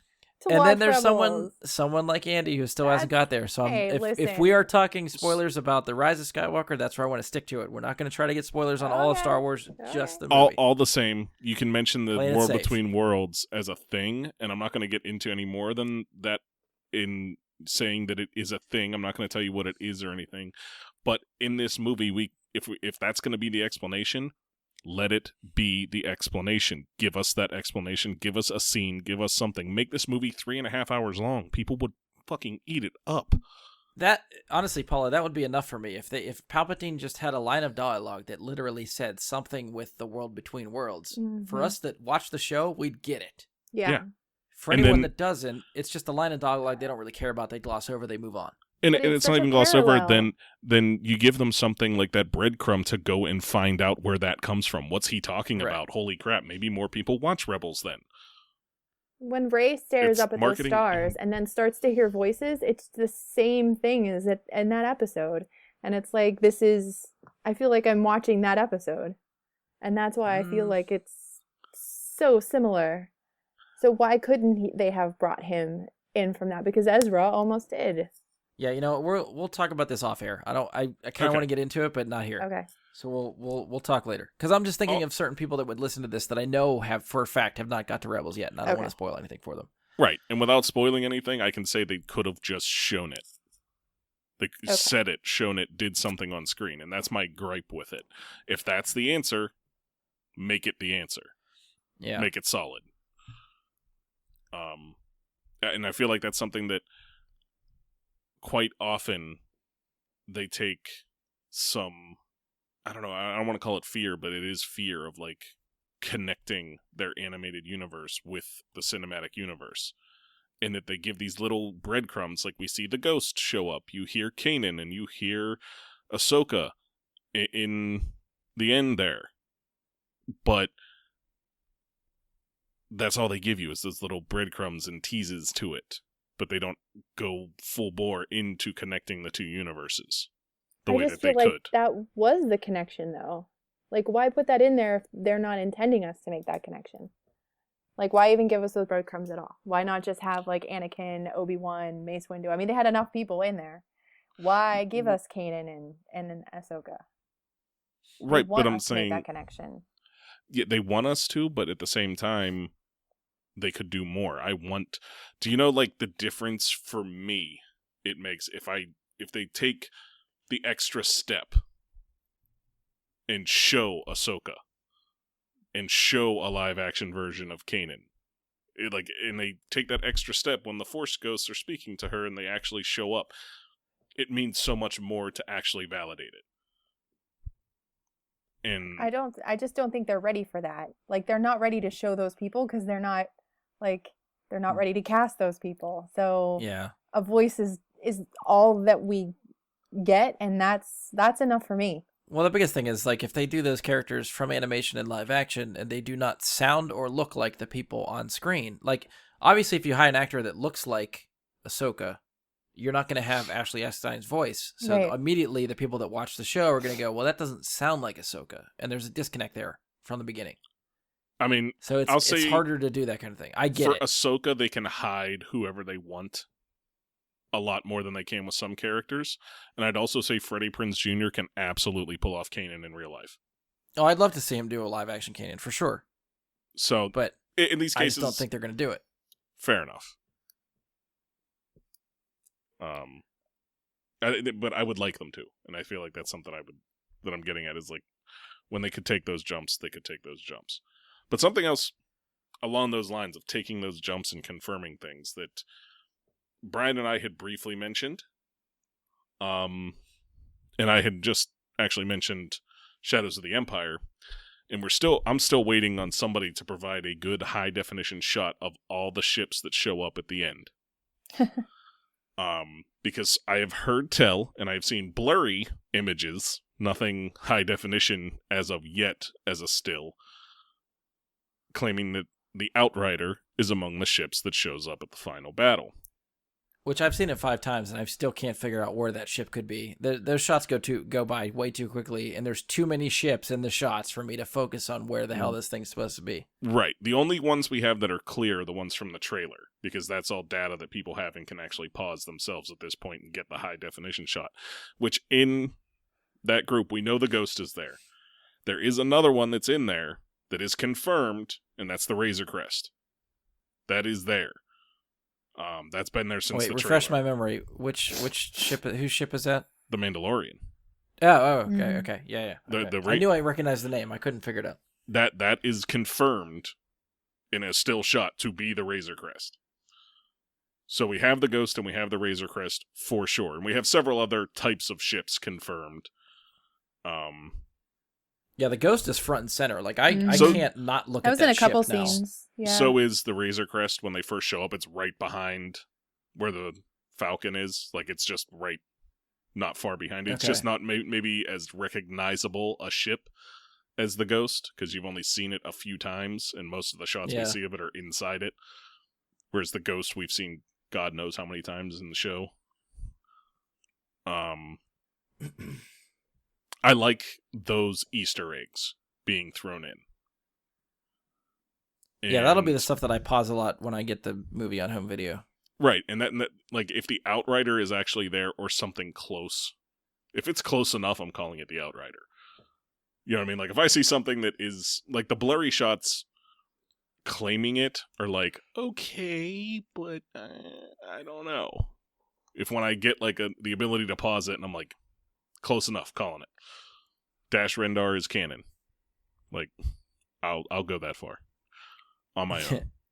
Whether or not just because it's the ship, we don't know if that's the same designation. Like if that's the name of the ship, maybe it's just a similar make and model. That's true. Even if it is the ship, we don't know if it's actually Dash Rendar. They could make another character that's kind of like that. Like, you know what I mean? Like you're making a lot of leaps. Okay. I just want to rein you in a little bit before you get too excited. I'm just saying there's a less than 10% chance that Dash Rendar's canon right now. Less than 10%, I'll take that. Yeah, I'm not saying, like I said, until I see a high definition still shot, I'm not claiming anything for real. Yeah. But supposedly it's there. And all right, so I'm going to bring us back to your bullet points, unless you got something else real quick. One other thing that it's in my bullet points, I didn't mention it because it seemed very small. But I'm going to make a point that I noticed in the credits. Why is the name? Oh, the Mon Calamari that is in this movie is actually confirmed to be Akbar's child. Yes. I found that weird, but also it looked weird. And maybe that's why we haven't seen many live-action young Mon Calamari, because it is kind of how they look in the Clone Wars. Yes. They definitely have that same sort of look. It just looked really weird in live action. But it was weird to see that it was confirmed to be his son, or son or daughter. I don't remember the first name, so I don't. All remember these characters with secret families. Yeah. But it was Akbar's descendant, and I found that like cool but weird at the same time. Yeah, they made it a point that somewhere in the course of the movie, someone refers to them as Junior. Mm. Oh, really? And then and then when you look at the credits, it's Akbar Jr. Oh, so it's the same first name too as Admiral Akbar. I think. Okay. Admiral. Yeah, I don't know Admiral Akbar's first name. I know a lot about Star Wars, but that's actually something I don't know. Yeah, I don't know either. I think it begins with an A, though. I think it is like Admiral A something Akbar. But I don't... Yeah. Other bullet points. Pull it up again and see if there's any we have not covered. All right, well, you're looking. Paula, is there anything you want to discuss that we haven't touched on yet? I had no bullet points. Well, you said you might have some questions. Did we answer your questions, or do you still have questions and confusion? I think my confusion just stems from like what the intention was supposed to be, and we kind of did talk about like the fluidity of the three movies. Like, yeah, was there really intentions of throwing The Last Jedi under the bus, or like were they confusing us, and and JJ and Ryan had these conversations and knew that they were going to be throwing us off? Like, was there really that intention of like undoing everything? Like, and that's where it gets tricky, because I feel like I know we talked about it with The Last Jedi too, whereas The Last Jedi seemed like it throwed shade at certain things that The Force Awakens set up. Mm-hmm. And now JJ had the opportunity to do the same thing, and it seems like he did it right back. But and these people are... This isn't like a rap battle. It's... Right, and they're supposed to be playing nice together. Yeah. And when they are asked in interviews, not as directly, but like, how do you feel about what Rian Johnson did? They're trying to egg them on to see what they're going to say. And everyone's very PC and talks very friendly about each other in public, but what happens behind closed doors, we have no idea. I think you'll get your answer to that whole thing when Rian Johnson either does or does not make a trilogy. I hope he does. I really hope he does. If he does... His cinematic style is amazing. Well, if he does, I would say that he was in on the jokes that were thrown his way and fairly okay with it in this movie. If he doesn't, I would say he either took offense or they really believe they can't make money off another Rian Johnson Star Wars, and which is why they decided to poke fun at it. Yeah. One way or another, you're getting your answer, I think, in whether or not he gets to make a trilogy. And I felt for him, too, because even once this movie started coming out, he started getting berated again on Twitter. I seen a lot of people coming to his defense, and then even like up through a week after the movie, Thank You, Rian Johnson, I think was trending on Twitter. A lot of people speaking up for the movie and trying to defend it, which I know he saw because he made a comment of it. And I know there were people defending this movie also because I think Rise of Skywalker was getting shit on too from certain sects of the internet culture. So I saw Thank You, Rian Johnson and Thank You, J.J. Abrams were both trending at one point. I felt like Thank You, J.J. Abrams was more in response to the Thank You, Rian Johnson thing. For sure. Because I've seen a lot of the people saying Thank You, J.J. Abrams were like for canceling Rian Johnson, basically. So all for the wrong reasons, but... Yeah, I'll come down on this side of it. If you're out there spewing hate towards a director, you're wrong. I don't care which director it's towards. I think Rian Johnson did an excellent job. I think J.J. Abrams did a great job with Force Awakens and a very poor job with this movie. But I'm not going to direct hate towards him over it. It's the same sort of thing that comes up anytime with this stuff goes on. They made something, like it, don't like it, spend your money on it, don't spend your money on it, let that be what it is. Speak your opinion, but if you're directing hate, you're wrong, period. Yep, preach it. There was a lot of upheaval in the Reylo community, which I'm a proud part of. Upheave all you want, be disappointed or excited all you want, but hating the person is wrong. Hate the story, don't hate the person. I think they were just upset at the direction that it took. And, with these people being so invested in the story, and I'm one of them as well, it really, we take it personally. We have an investment in these people. So, the fact that it actually ended the way it did made a lot of people in the community upset. So how did you how feel? would you I was thinking too, just to add to that, how would you have since they sort of gave you, I think that a lot of this movie played it safe. So I think they played it safe with that, is that they gave you a little bit of what you wanted and then immediately said, well, we can't go that way, so this is how we're going to end it. Would you have rather them done it not at all and you never get that kiss in that moment? No. I would have rather it had it ended the way it did. Okay. Yeah. So that's why I really want all of it. I want the kiss, and then I want them, flying off to Act 2 to, because I'm convinced that second part was never in the cards. That was never going to happen. So you either get this little bit or you get none of it. And this is for a lot of the reasons we explained before. There has to be consequences to what Kylo did. What he did as Kylo Ren has consequences. Him as Ben is great, but there has to be consequences to it. My argument being that why do the Skywalkers always have to get shit on? Like, everybody, dies, and it's so tragic. This is such a tragedy. The poor whole kid story had, is the struggle of the Skywalkers against Palpatine. That's the entire 9-movie arc. It's been exhausting. Can't we just have a happy ending and we write off the sunset together, like the double sunset together? I want it together. But why does it have to be together? Because that's going to make a lot more money than him dying. Is it? It is. I promise you. I don't know. Romeo and Juliet's held up pretty well. Not a story I get into. Yeah. I'm just putting it out there. Not one of my favorite. I'm more Much Ado About Nothing than I am Romeo and Juliet, let me tell you. And I would argue that Romeo and Juliet has vastly outgained and out-earned Much Ado About Nothing. Well, I just would like to say, on behalf of my Reylos, I'm not making an argument about quality here. I'm just stating in terms of, you said making money, and I'm just, the sad story tends to make more money. I would see it 100 times, not just 4 times, if I got the ending that I had hoped that would be a little bit happier for the Skywalkers. Like, I feel like we were trying to brace you for this inevitability too, Paula. I understand that, and I was ready to take it either way, which is why I wanted to know what happened before I went to the movies, which I did find out. I told you right away you were getting a little bit of what you wanted, but not the whole thing. Listen, I went the whole thing. I went all the rainbows and butterflies. I want to play a hypothetical for you, in which the way that I would have preferred this entire series go. I know where you're at. I know you want to see them go into the sunset. One thing I'll say is you could get that with a different story entirely, where instead of being evil the whole time and then turning to the light, the story would work for me if Ben is struggling to stay to the light. So he gets Anakin's story in the prequel trilogy, but he chooses the light at the end instead of the dark. That for me works. A story where he starts evil, stays evil, and then says at the end, I shouldn't have done that. I don't think you get the happy ending for that character. I think he struggles with the light quite a bit. I think he struggles. I mean, he doesn't struggle with it enough.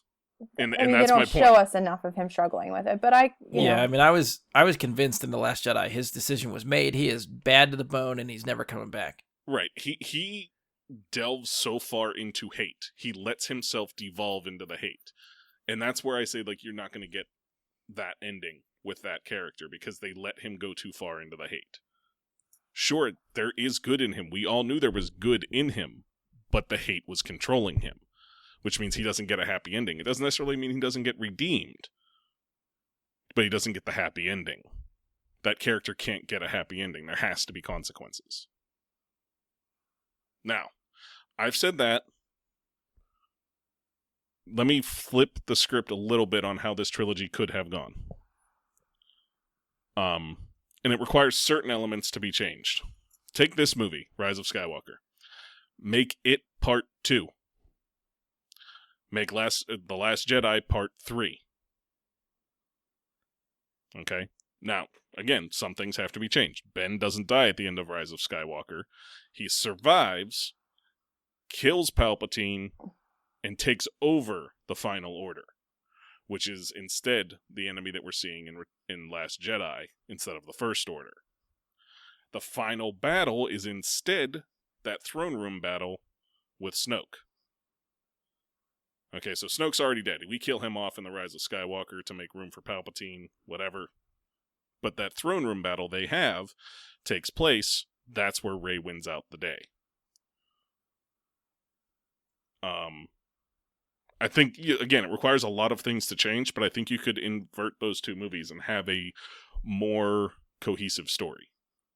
I think the other way they could have played it too, if they, because the one line of dialogue, I think Paula mentioned it earlier, that Palpatine gives Ben is that he's been in his head his whole time. Oh yeah, that's something that I would have bought had they set that up through all these movies. Is that we never talking hear on Vader's his shoulder like the voice in his head in any other movie. Even if it's Palpatine's voice, whoever's voice it is, but somehow allude to the fact that he's getting instructions from somewhere other than himself. But didn't we know that in The Force Awakens? Like, I didn't. The Last Jedi. I didn't get that Leia at all. says it. Leia says like Snoke's been in his head. I guess I always interpret that as like teaching him, not literally telling him what to do. Yeah, I feel like she meant that Snoke turned him.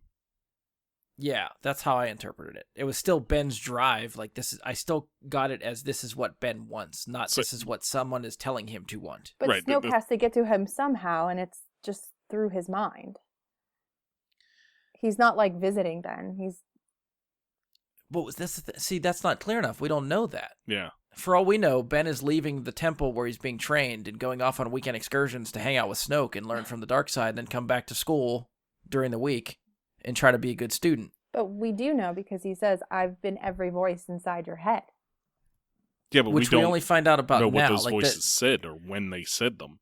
Again, more cohesion with the story. Had they sprinkled that in the other stories, I could have bought a little bit more of that when it's revealed. Now they just drop a bomb and they just keep moving. And it's not enough for me to absorb that, I guess. I don't know. That's me. Well, so I don't know. Like, I have a lot of trouble with where everything went and how we get there if there's going to be a different ending. But I also have trouble with how things turned out. I don't know. Like, I don't have trouble with how it ended. I struggle with the wanting to know more about what the fuck you're explaining and how we're getting there. Yeah, I agree. So, like,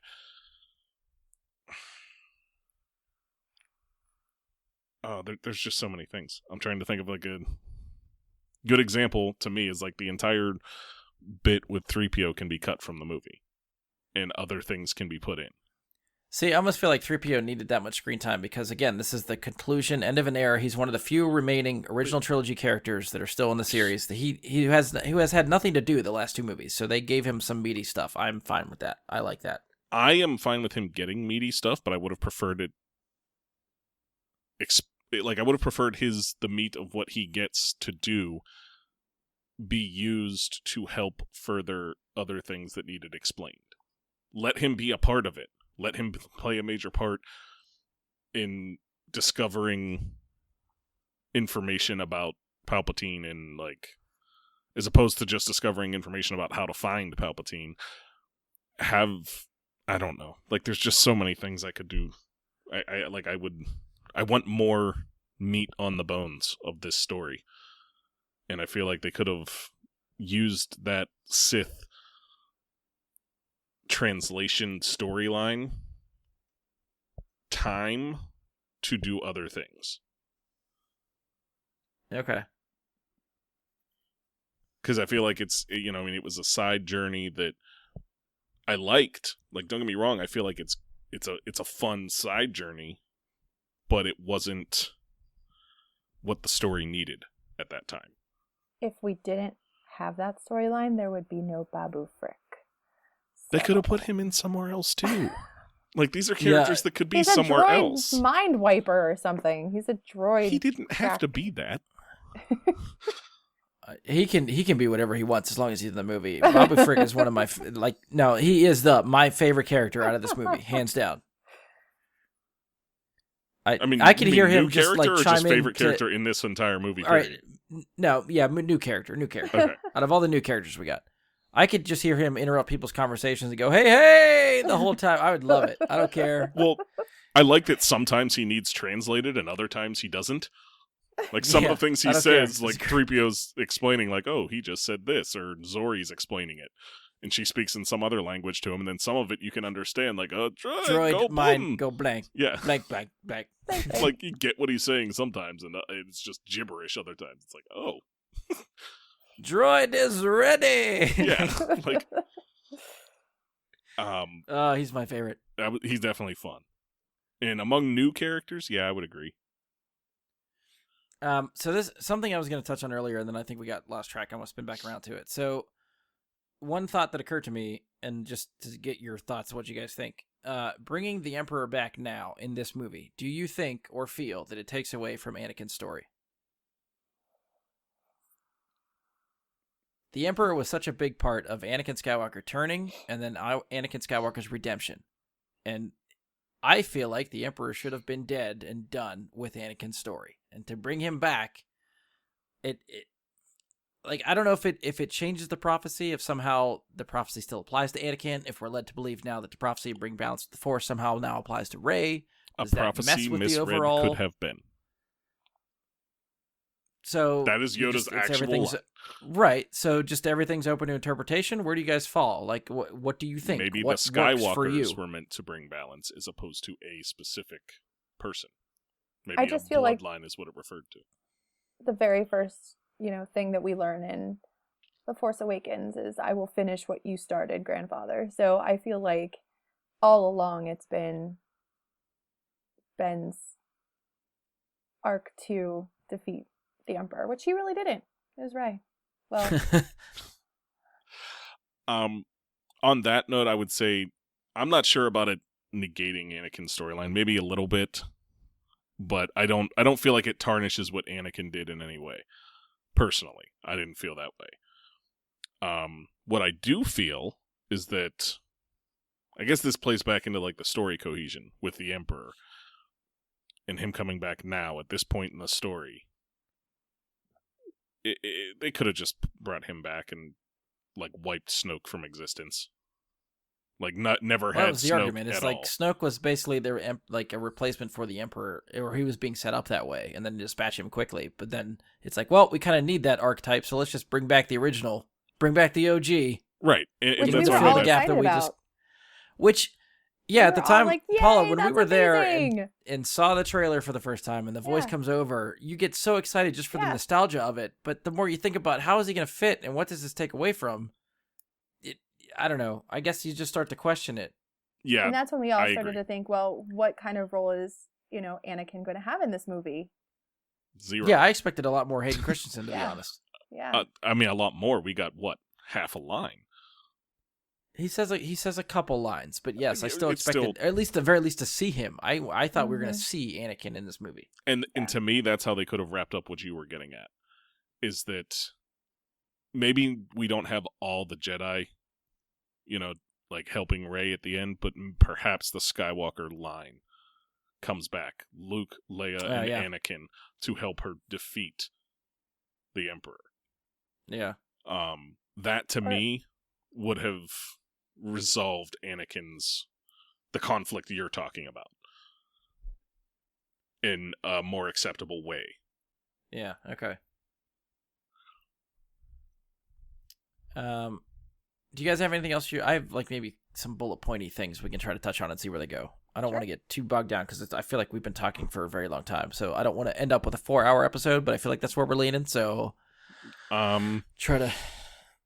I can take another look, but you can go ahead. I don't think I have any other bullet points to mention that I have. All right. So thoughts on the Knights of Ren, because we finally Ah. get them a little bit featured more in this movie. They did absolutely fucking nothing. So I'm disappointed in that. Is that they seem to be set up in Force Awakens as some sort of badass thing. They're nowhere to be seen in The Last Jedi, which again, if you want to go back to the digs, could be a dig from Rian Johnson against JJ. Is like, here's this thing you set up that I don't really give a shit about, so they're not going to be in the movie. So then the first thing Ren does in this movie is bring them back around because, we have to make them seem important, but they don't do anything. They're there strictly to have a fight scene with Ben later, and that's it. Yeah. I expected more from there. I wanted to hear a little bit more about whether, I always assumed they were failed students from Luke's Jedi Temple that Yes. Ben took with him. Is He that where took a we're at with handful- those? Yeah, he Well- took a handful of students with him. So why did not? I don't know why they don't have lightsabers then if they're Jedi. Yeah, or, they're not. Dark side that's- Force users. I think. Well, here's the thing. There is a comic book line that is going to answer this for us. I know that they have teased this, and it did just start. Like the first issue is the only one out right now that they said is going to explore Kylo and the Knights more thoroughly. But you set up this awesome thing in The Force Awakens, and I think this is a failure of the entire trilogy.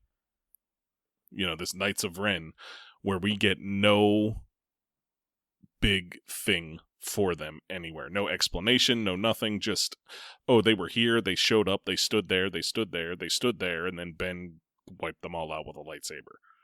Yeah. Mhm. We didn't even get anything whenever they captured Chewie. It was just like they kind of looked over the Yeah. They over his saw shoulder him, and and they're then they like, caught him. There's Chewie.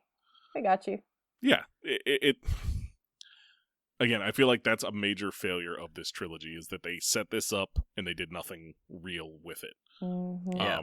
If they chose not to set it up at all, we wouldn't notice it's missing. And that's how you know it's something that was a failure. So, I'm not pinning that on just J.J. Abrams or Rian Johnson. They both screwed that up. They both mishandled that. So, well, I can understand Rian Johnson. They're not a focus of the movie, so Rian Johnson just said, you know what? We don't need them. Cut them out. Well, which is exactly what this movie should have done. They are not important. Get rid of them. I feel like in the flashbacks to what happened with Luke and Ben in The Last Jedi, there could have been something more, and maybe Ben seeing a flashback as well as just recounting. Ben could have seen a flashback at some point of what happened after that. Well, again, that's not the focus. The story is what happens between Ben and Luke. It doesn't matter what happens to the Knights of Ren in that moment. But it doesn't have to that's matter why the in that flashbacks only moment. give you- But what happens with Ben after, so we get okay, this happened between Luke and Ben. We get nothing in between that and Kylo Ren. there's no meat for us on any bones in there, and that could have been something along the way that just gets told as part of his story to becoming Kylo Ren. Or like, he doesn't just immediately become Kylo Ren the moment that Luke tries to kill him. That's when he decides to leave Luke, and perhaps when he becomes weak enough to be taken over to the dark side. I don't know. I feel like they're one and the same. The moment that he leaves Luke and the moment he becomes Kylo Ren, I think, is one and the same. Oh, I don't like think so. Kylo Ren is born in that moment. Right, exactly the I feel same like way the that Kylo Ren inkling- 'Cause suddenly that's what Rey dies here says. when Did you when create- Ben gets. Kylo Yeah. Ren. Well, yeah, but create and actually become are two different things. Like, the moment that, I mean, the path to becoming Kylo Ren is created is different than the moment that he puts on the mask and becomes Kylo Ren. The way Luke spins it in that moment is that basically Ben's decision's already made up. Like, he's going to go that way. That was just the icing on the cake, the tipping point to make him go there. I mean, yeah, but it's, I don't know, like, his journey to the dark side, I don't think, if it's either before that, tell us what happened before that. Was he forming the Knights of Ren? Was Snoke talking to him? Or did Snoke wait until after Luke betrayed him? No, because Luke even says in that moment, Snoke was already in his head. Right. So if And corrupted his mind and stuff like that. so, then what was going on? We could have had that something more, is what I'm saying. That is something that I say, like, the trilogy itself could have done more for us. At some point in this trilogy, we could have got that formation. Yeah, because I guess And even just in our discussions, we're all filling in the blanks separately in our own mind, what we think works and what doesn't. There's nothing explicitly telling us this is how it happened. right. And I'm just saying, for something like that is so, one, they look cool as shit. Like, the Knights of Ren look very cool. They have the whole, like, Boba Fett in the original trilogy thing going on. Stand there, look cool, and we don't get enough of you actually doing things. So, yeah, I don't know. I do want to mention, too, I think there's I guess probably just one of my favorite moments in the movie, but there's a moment when Ben is fighting the Knights, and it took me maybe a second. Like, the first time I saw it, I'm like, why are you dwelling on this, and what could this mean? And I sort of explained it to myself after the second viewing. There's a moment where he's got the lightsaber, he's taking them all out, and he goes behind his back, puts the lightsaber up, and sits there for a second, and the camera sits on him. And then a couple seconds later, one of them swipes the lightsaber, and he deflects it, and then he, like, takes a breath, and then turns around and goes again. And I'm like, why did you take that second to dwell on that shot? And to me, and this is why it seems cool to me, is that he's now redeemed. And let's say, he's been tapping into the dark side for so long, he doesn't know if the light side is going to carry him. And once he gets that saber, he's tapping into the light side, and he's not sure if it's going to work. The light side of the Force is telling him, block here, and nothing happens for that split second, and he's not sure if it's going to work. And then it happens, and he breathes that sigh of relief, like, okay, I'm good. I got this. Yeah. Oh, that's awesome. I agree with your that moment's assessment, pretty but cool I to have me. not actually, like, I noticed what you're talking about both times I watched the film. It's very noticeable that he does it. And I had not put anything together like that until you just said it. So that's how I'm playing it in my mind. I accept that version of it Agreed. because nothing else makes sense to me. I can't think of any other explanation as to why it would play that way. Right before that, you also get, like, I feel like there's a point at which, like, when he first gets the lightsaber and he gives them that look of, like, yeah, I have a lightsaber. That's just like, it's magic, bitch. Like, yeah, I feel like that's exactly what it is. Is like, they're like, yeah, we can teleport Let's stuff do with the this. Force now. It's a thing.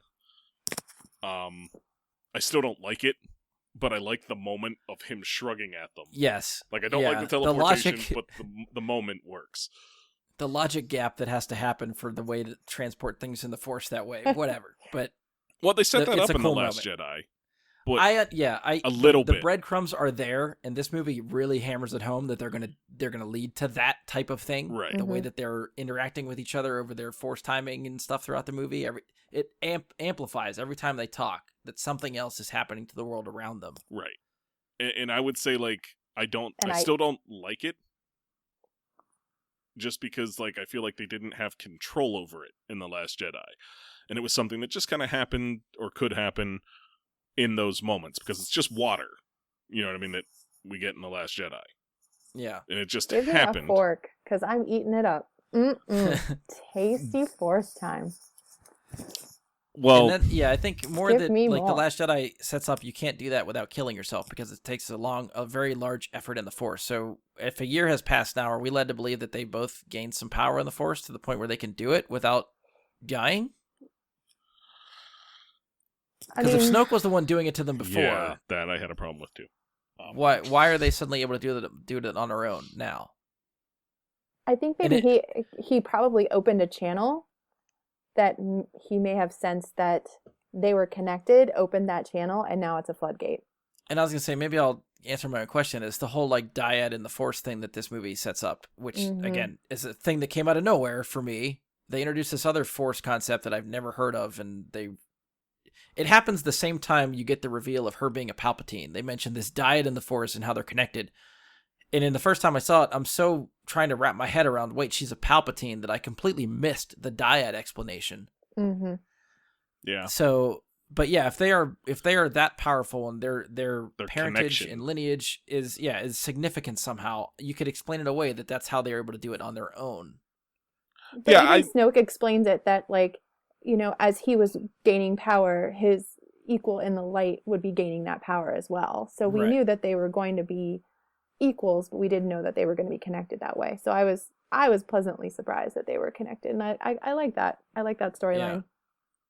Yeah, that it's growing on me, and that I know what it is and what they're trying to do. But at the time, I was like, "What the fuck?" What? Yeah, I feel like Just they so may much have random crap intended comes for out of them nowhere. to be a dyad in the Force throughout this entire trilogy, but I don't think that I don't know. Like, I feel like I have to watch it again and see the actual dialogue again and again.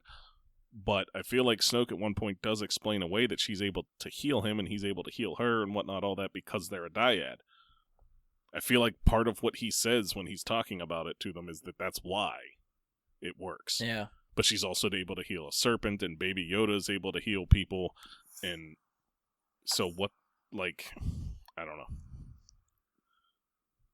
Like, that's where I'm, like, confused on just what the hell is going on. I mean, there's so much of the Force that we don't know. Oh, for sure. Well, yeah, but when you're the going to sky's give the us... limit, basically. It shouldn't be, though. I feel like there should be a limit.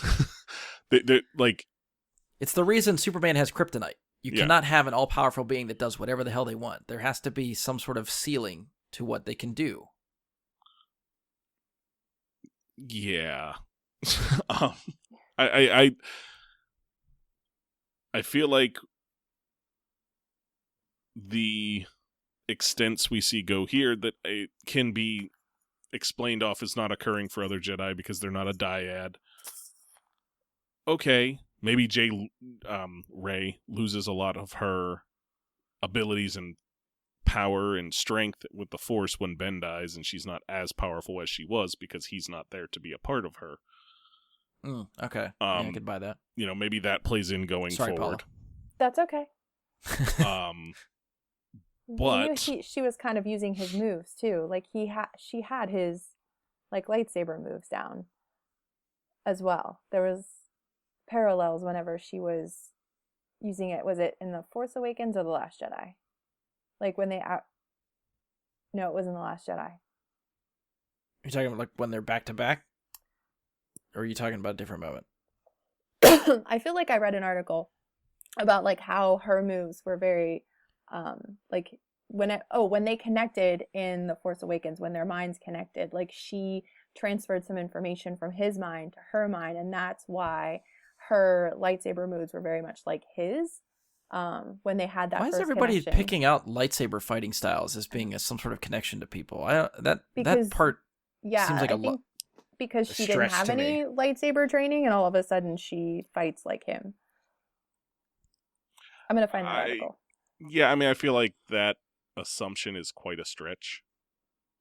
Like I feel like they're reaching to somehow explain how she has lightsaber skills in that,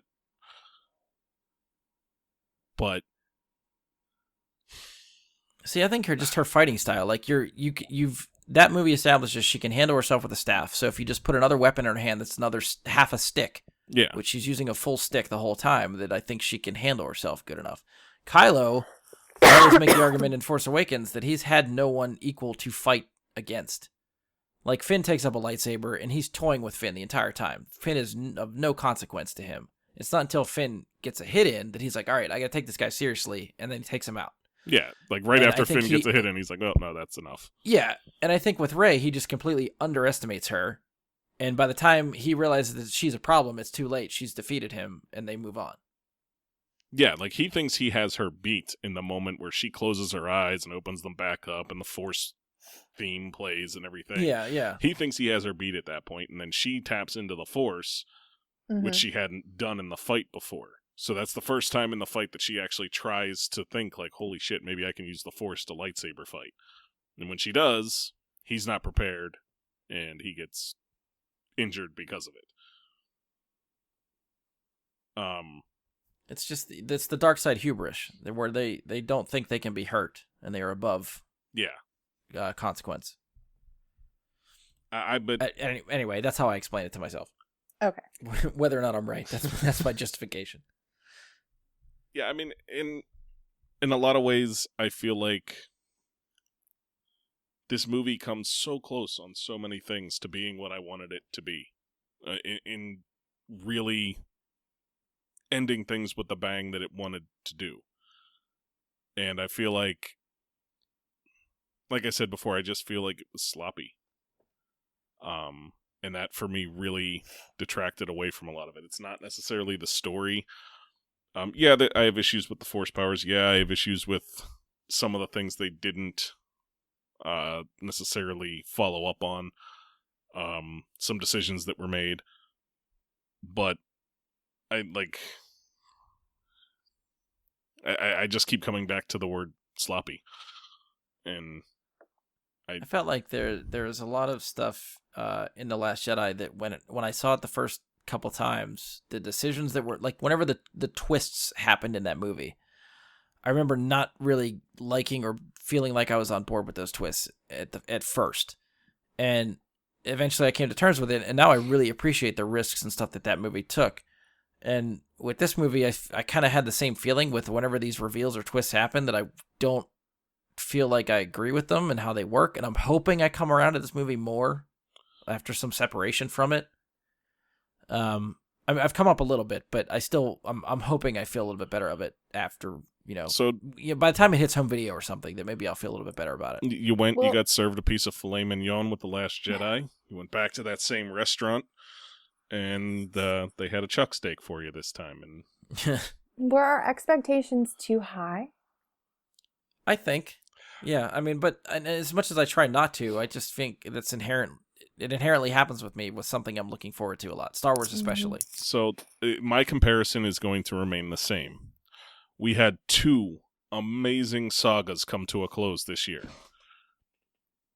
In, this first huge, I'm going to call it, I don't know what to call phase 1 through 3 of the MCU as a whole, but we'll just call it the MCU's... The Infinity Saga. The Infinity Saga comes to a close, and the Skywalker Saga comes to a close. And Endgame knocked it out of the fucking park. Yeah. And I feel like that set my expectations very high for this, to where I wanted this to do for Star Wars what Endgame did for the MCU. And it didn't. Not for me, at least. I think to compare the two, for me, I remember going into Endgame the first time, I was crying, I was laughing, I was having emotional breakdowns during that movie. Mm-hmm. I think I shed 1 tear in this movie, which is, and I rolled my eyes at a couple of the parts. The reveal of Palpatine being her grandfather or whatever, that was a roll the eye moment for me. Like, come on, I expected better from you, and you gave me this. I think the part that shed a tear for me, which is still one of my favorite moments of the movie, is when Luke lifts the X-Wing to Yoda's theme. That will get me every time I've seen this movie. So that didn't get me at all. I was rolling my eyes through that. Yeah, see, that part got me. I like that part a lot. The only I feel the same way. There was one thing that choked me up in the entire movie, and that was when Chewie got the medal. That's the only time in the movie I choked up. That was that one got me. He deserves it. Fuck. And then, of course, because Peter's not here to see that, you know, that hit that much harder. Yeah. So, but and Paula, I swear, we're not trying to shit on this movie for you because I know you like it. It's okay. Everyone's allowed entitled to their opinion. It's absolutely fine. I'm trying to be forgiving. No, it's okay. I don't think that things that bother me about it is enough to turn me off to it. I just think that if I'm patient enough, things will be explained to me, and I'm not going to nitpick on it to the point where I'm not going to enjoy myself with it because I love Star Wars. So, I'm, wouldn't mind seeing it a fourth time, a fifth time, just because it's a fun adventure. I had fun watching it. The 3 hour, the 2.5 hours that I was there, not including the previews, was a great time. Would I have liked it to end differently? Absolutely. I would love a little bit more closure, but that's what I got fan fiction for, which I highly recommend. So much. One character I think we didn't talk about that I kind of just want to touch on is General Hux. I kind of wanted more from him too. I think they finally gave him something interesting to do, and then they wiped him off the board. Because I looked at you and I'm like, oh, it's like Fulcrum again. It's like we're getting... It's Hot Callus. Yeah. And I was like, yes. And then they shoot him, and I'm like, no.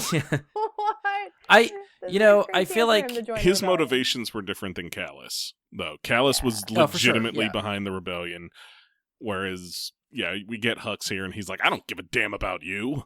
I just hate Kylo Ren. Yeah. So, and I that felt like they made sense for the character. Yeah. And I also felt like since Hux's sort of personality and the tone for him changes every single movie, it's like I think that he was built up to be what General Pride was in this movie, and then like Last Jedi kind of cut him down a little bit, and this movie kind of cut him down a little bit more. Can we talk about General Pride for just a moment when you're done there? Go ahead. Sorry, Well, I'm just thinking in my mind, Hux should have been like, I feel like there's too many characters there. Pride should have been Hux. Like I feel like there's no reason for Pride there. I feel like Pride was there because Hux was turned into a bit of a clown in The Last Jedi. Right, and that's what I mean. I was hoping to see Hux in a role that Pride had.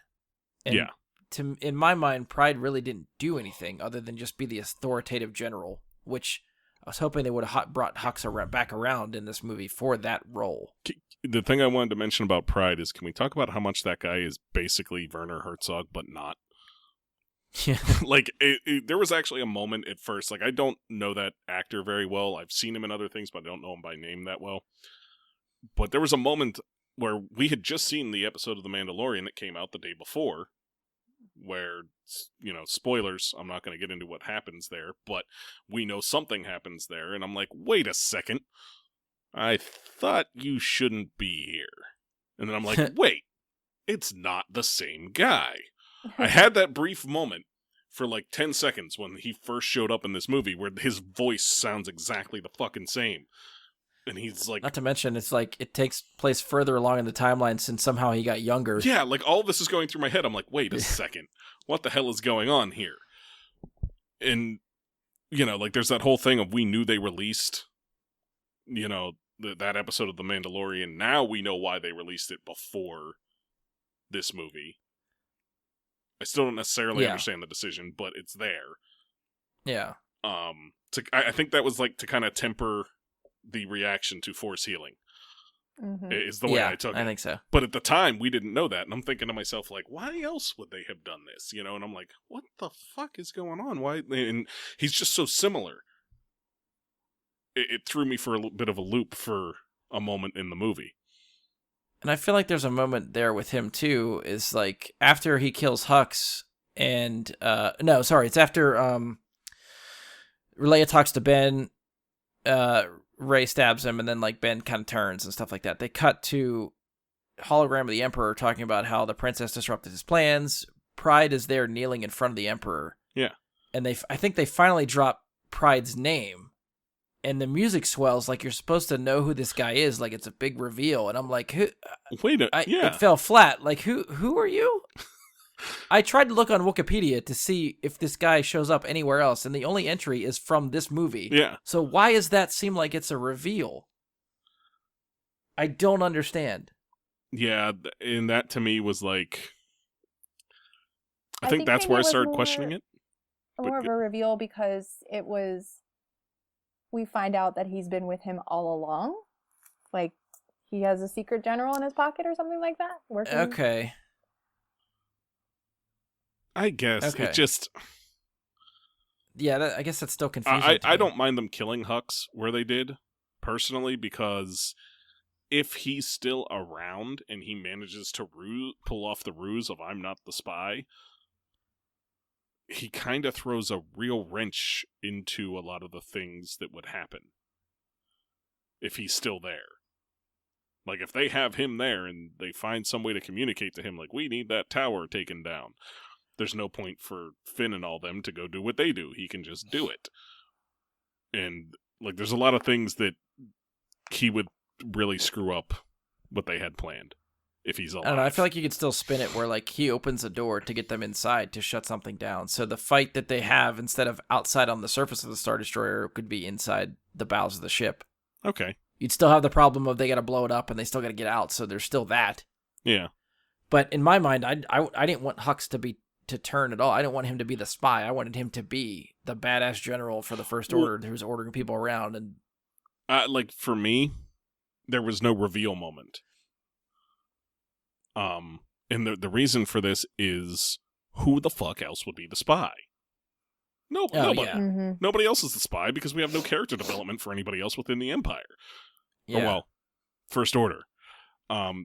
So it's Phasma. Bring Phasma back. She's the spy. you know what? That would have been a better moment for me than Hux. If, like, Phasma was there and was like... She's still in the trash compactor. Whatever. Like, wherever she fell off to, she made it out, and she's all scarred up and everything, but she's there. Something. I don't know. That would have been a better moment to me. And it also makes me sad now that we think about that Phasma's end was... Really the end. Really the end. Yeah, I didn't think she was coming back. I didn't think she was either. I'm just still sad we didn't get more of her doing stuff. Oh, for sure. Yeah. In the two Add her movies to the she list was of in. characters that gets shortchanged. Yeah. Which is also another thing to make a note that this trilogy kind of did, is it had too many characters that needed more to them. Like, there needed to be more to a lot of these characters, where if they had focused more on less characters, they could have told a better story. All around. I agree. I actually wanted more Maz in this one, too. Mm-hmm. She didn't have anything to Right? do here. That, like, she just had some thoughtful looks. And they made her a puppet this time, and like animatronic or something. She's not CG, and she feels so stiff and weird in this movie compared to the other movies she's in. Yeah. It just, like I said, it just, like, I would have been fine with them. Like, in this instance, I was actually okay with Maz's presence. Whereas in The Last Jedi, I hated it. I hate that they call Maz about it. Well, at least she's sort of doing something. Like, she's in the thick of whatever's going on her end. Here, she's just literally standing around and saying lines, and that's it. Yeah, but I feel like she's in the thick of it just so that she can't be the one that helps. Like, it's just like, oh, there's this random thing that I'm dealing with, and I can't actually be that much help because this is going on, so I'm just going to tell you about this and go off and figure it out. I don't know. I like her as a more... I don't know. Like, the tame character. Not tame, but, like... I feel like she's important enough to and have a leadership role in the Resistance. Like, if she's at the base with them, I expected her to be, like, barking out orders or something, not just standing there talking to the camera, and that's it. Well, we don't know what else she's doing. We don't really see what's going on there at the base very much. Right, but like, even if she is, like, just show me some lines of dialogue or something, her interacting with someone other than just talking to the camera. Yeah, even that. Yeah, like she could be organizing things in the background somewhere while other shit's going on, and it'd be fine. She doesn't move. She just seems like she stands in one spot and says a line and then cuts away to somebody else, and that's it. Yeah, there's, again, I feel like, I mean, we, like Paula was saying, we could nitpick about a lot of things. And when you nitpick, you get it's really what I'm definitely deep what I'm into doing. it. But I feel like the major criticism here comes back to what I said, like less characters, more focus on those characters would have been better. But then which ones do you focus on? Like, you can't focus on Rey, Finn, Poe, Luke, there's a Leia, lot of Kylo, fantastic Palpatine, and Snoke. That's your There's focus. a lot of fantastic. But then people are like, well, then where's this person? And where's this person? Where's this person? They and wouldn't I be feel like, where's those people? Because they wouldn't have existed. We could have told the stories and not... You understand? We could have got the more in-depth connection to the main characters without... Like, no offense to... Like, I love Rose as a character. Mm-hmm. But we could have taken the time we get with Rose, the time we get with Zori, the time we get with all... Like, go on down the line. Several of them we could have had more meat on the bones for other characters without trying to include so many characters. One movie to do all that in. Like, we No, have I'm so talking many for the whole people. trilogy here. I'm not talking just this movie. Like, the whole trilogy to me, you could have had less characters that got as much screen time as they did. And more focus on the main characters. Like, I would be interested personally. I don't know what the numbers are, but I would be interested to look at percentages. Maybe not total screen time because the movies are shorter in the original trilogy. But look at the screen time we get for Han, Leia, and Luke individually versus the screen time that you get for Finn, Rey, and Poe. And see maybe if there's some connection to be made there about why I feel like it's the internet. That's got to be somewhere. I'm sure it is. Like I you said, got I to don't pull those numbers. I don't have them right now. I don't feel like just typing it all up and pulling them up at this moment. But I would be interested to see what that is. Again, percentage-wise, because these are longer movies. Yeah. But I would guess that Finn, Rey, and Poe all get less time than Luke, Han, and Leia. Yeah, I don't know. All right, well, let's try to wind down here because I don't think I have too much left to cover, and we're like I said, we're pushing 3.5 hours here already. Yeah. On the record, do you think we'll get episodes 10, 11, and 12, or do you think this is it? I have actually seen a article about Kathleen Kennedy talking about whatever main story they do next, whether it's continuing this storyline or not, will be episode 10. Will be episode X. So even if it's not attached to these characters, episode X is going to happen. Okay. Yeah, I was going to say, I'd put money on them taking a break for a little bit and coming back with 10, 11, 12. Yeah. Whatever, when that happens, I don't know. But when they tell another main storyline, they're starting with 10. They're going to I'd love to see this be another generational thing, and it's like these characters then hand off to the next generation or something like that. Just keep doing that every couple years. I'm fine with that. But yeah, I definitely do not want this to be the end of Rey and Poe and Finn and everybody like that. I want to see more from these characters in some fashion. Agreed. For sure. Yes. Let's try to end a little bit positively. Favorite moment. Talk about some of your favorite shit. I really enjoyed the lightsabers, the battles with Rey and Kylo and Rey and Ben, and just on the Death Star with the water and in the background. It was just those scenes were just amazing to me, and I just love them. I was thinking about the fight with Ben and the Knights of Ren, and then even Rey fighting like the Emperor's guards, and that same like parallel moment. Yes, is that one of the complaints you get from the Last Jedi when they fight back to back is they're not using force powers against the Snoke's guards. So in these fights, they are throwing people around, they're force pushing people, they're pulling people to them, slicing people up. Like yeah, they are using the force when they're fighting, which is cool to see. It was really cool. Yeah, that's something. I saw more of like Rey fighting this time, and the third time that I saw it, I paid more attention to that. Because I think I was so focused on him being redeemed, and it was Ben Solo, and I'm watching him fighting, that I wasn't really paying attention to what she was doing. But yeah, that was pretty amazing. And she's throwing blaster bolts everywhere. She's throwing people around in that fight. It's really cool. Yeah, what I was gonna say is I don't think in the entire trilogy we get, or not entire saga, that we ever get enough to sate my taste for watching Jedi or Sith just mow down through normal non-force powered people. Yeah. We don't get enough of that because it really gives a showcase of what their powers can be.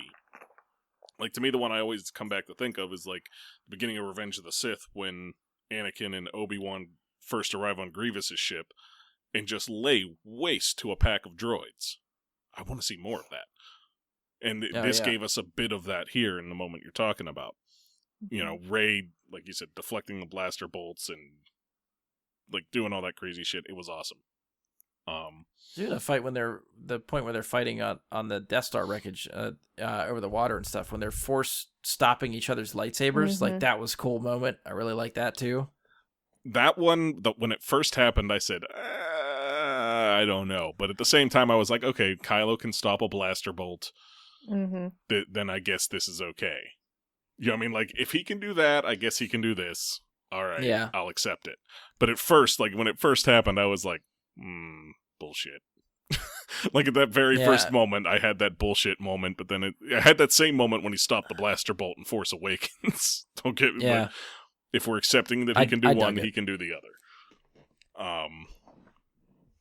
Yeah, in the fight on the Death Star, that was awesome. I think one thing that we didn't talk about was Dark Rey. I was just thinking that, how she comes to the realization that she has those moments where she's most afraid of herself, and that's what she tells Luke. And I think that's a powerful moment for her. Like, she's finding out a lot about herself. I just wish that moment had been longer and that she had to have a lightsaber battle with herself. Because, one, the lightsaber that Dark Rey has is fucking cool. Yeah. And I just would have liked to seen it happening. More than just like and what was with the teeth? I don't know. I got a very, like... Maul. No, because they go from normal to that. I got a very, like, Bilbo Baggins reaching for that's exactly the moment I was thinking, too. Ring. It definitely threw me off when the teeth appeared out of nowhere. It was like, what? But still... I mean, it's meant to be scary, so I get it. Yeah, I mean, the teeth could have just been there, though.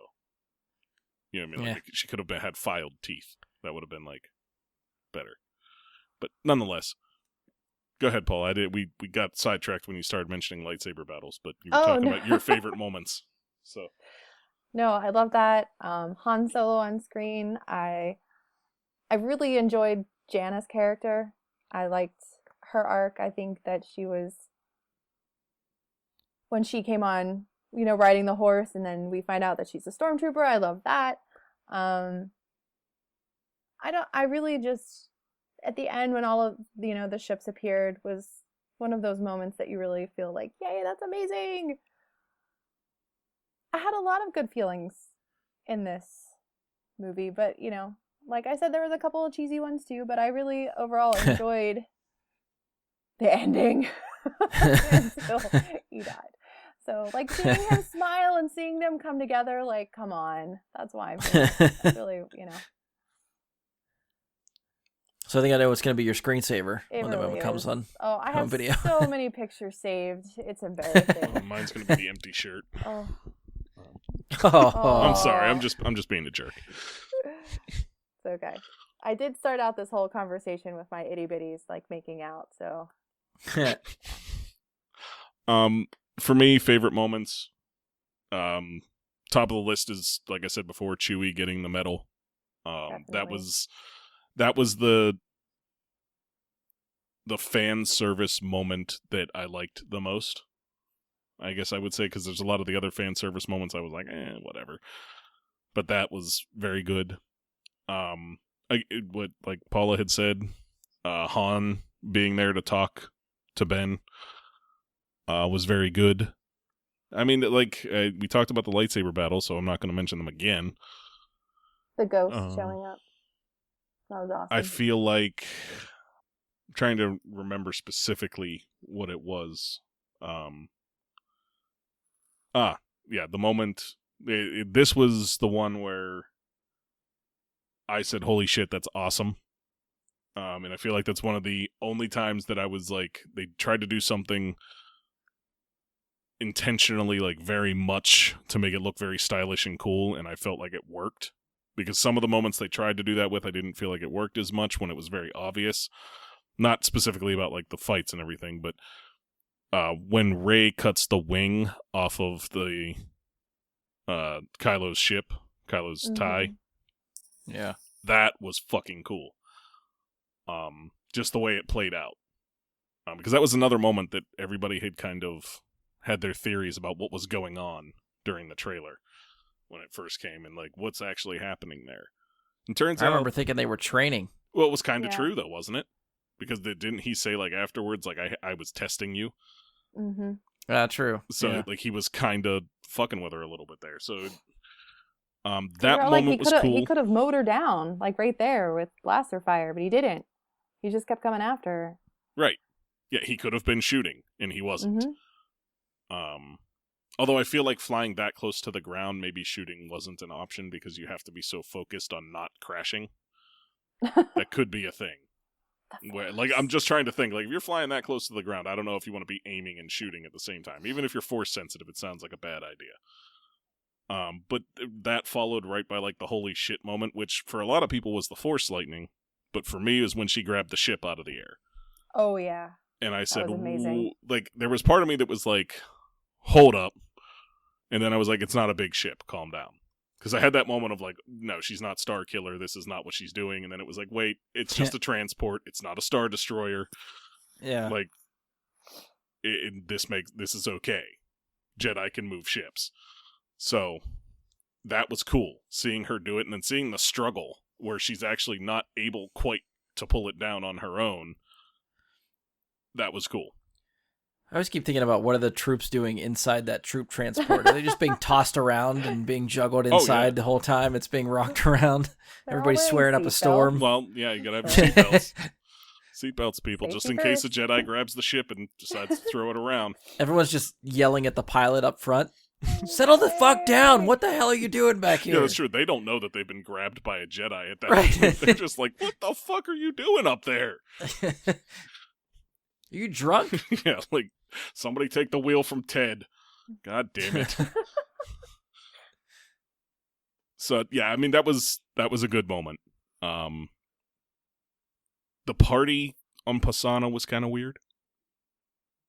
I kind of dug it. It was fine. I liked it, but like the thing I found weird was like the kids watching the show and how much the camera focused up on them. I don't know. I don't know. It just struck me as a little weird, but that's okay. But yeah, for me, those moments again, Chewie getting the medal, and I guess a little bit, maybe not what Luke says after he catches the lightsaber, but Luke catching the lightsaber and being there. Was big for me. I think I actually expected to see more of Luke in this movie. I actually expected Luke to be haunting Ben, which didn't happen. When Ben is having that moment and he turns around to see Han, I actually expected Luke to be there. When we hear the voice and it's Han, I was like, oh. Like, I knew something was about to happen. Because, you know what I mean? Like, like, from all the build-up and everything, something's coming right there. And I'm expecting Luke to be back there behind him with something to say to him, and really, Luke doesn't interact with him. Yeah. And maybe that's something that was missing too, that would have helped. Give like more closure to their story than just like, see you around, kid. Because he never actually does see him around. Yeah. But trying to think of some of my I mentioned a couple of mine. I'm trying to think of ones that I haven't. I know I mentioned the hearing all the voices of the Jedi was awesome. The fight scenes were awesome. Specifically that one moment with Ben with the lightsaber behind the back, I thought was cool. Anything that Babu does, I'm here for it. Give me all the Babu. That could be interpreted many ways. Taken out of context. Hey, do whatever you want. That's fine. The next Disney Plus show is going to be like Zuri and Babu. I feel like you need to just do like Babu asked his question, like give me all the Babu. Give me that, so that we have that clip to play at random times. Just give me all the Babu. Give me Babu explains Star Wars or something like that. Like little just short clips, like 3-minute segments of Babu. Like just like we want Michael Pena. Just like we want Michael Pena to explain the MCU to us. Give us Babu explaining the story of Star Wars. Yeah. I would watch that. I'm all for it. I would watch that. there's a couple really cool shots of the ships and stuff coming in and out of hyperspace. I thought they were cool. The whole ship's, like, all the fleets. The sense of scale that some of those shots gives. Like, when when Rey pilots Luke's X-Wing in front of all the Star Destroyers, and it's right behind the X-Wing, and it splits into brings the X-foils out. Yeah. And, like, she's ready to attack. Like, the sense of scale there and everything is awesome. That reminded me of another moment that bugged me. Briefly. It's a little thing, but when she's flying through that, like, red, whatever you call that thing in space. Yeah. She has the guns out. Like, it's perched. It's not in, like, you know what I'm saying? Like, she's in attack mode, not in... See, I always thought the attack mode slows you down, which you'd need the maneuverability. And you don't want to blow through there at full speed. I'd figure forking your wings out would make you more likely to hit things in a tight spot. Yeah. I don't know. I guess I'm thinking it the other way, is where you kind of want to slow down around the turns and not blow in there at full speed. It just bugged me because, like, and then when she comes out of hyperspace, like, she goes in and she has, like, to fold them back out. It's just like continuity problems where it's like she's here, she goes into hyperspace with them out, and then she comes back and they're down, and it's like, yeah. I don't know. I'm weird like that. What else? The like we talked about, the ending, I think, with Rey, the way this movie caps off, I think is great. I do like that. Ben's conversation with Han, I wasn't really into the first time I saw it. I've come around to it a lot, I think, in repeat viewings. Mm-hmm. That whole speech in a way that, like, looking at it again as the parallel between what happens in Force Awakens and how he can, get a do-over in this movie is cool. I've been really trying to pay attention to the music with the repeat viewings, and I've been trying to listen to the soundtrack constantly. There's a moment that's in the movies that I can't find if it's on the soundtrack, but it's after Rey gets the reveal that she's a Palpatine. She's on the Falcon after they pick her up. She's talking to Finn and says something along the lines of, like, Palpatine killed my parents, I must destroy him. And Finn says something to her like, well, that doesn't sound like you. Mm-hmm. The music at that moment is the Emperor's theme in the key of Rey's theme. And it's really fucking cool. I don't have the ear to pick up that kind of thing. Yeah, it's the ominous, like, dun, dun, dun, dun, dun, dun. Yeah. But they play it in Rey's theme. Like, it sounds lighter. So with a flute instead Rey's theme is lighter. Yeah. So keep an eye out for that. I thought that was a really cool moment. But again, I can't find that part on the soundtrack, that it's actually recorded on the soundtrack for the movie somewhere, but it's in the movie. Yeah, little things like that I get a kick out of. I can't think of any other favorite moments off the top of my head. I think that's a pretty good list. So we'll just end with ratings, which I think Mike and I sort of already talked about. What we'll come back to.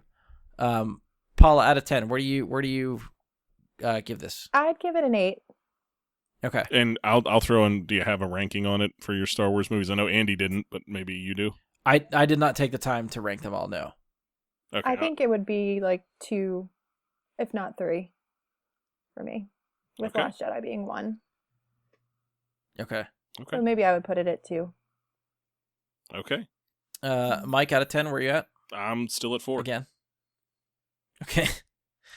Yeah, I think I'm gonna still settle in about 6.5 ish. Again, I reserve the right to change my rating at some point. But today, right now, 6.5.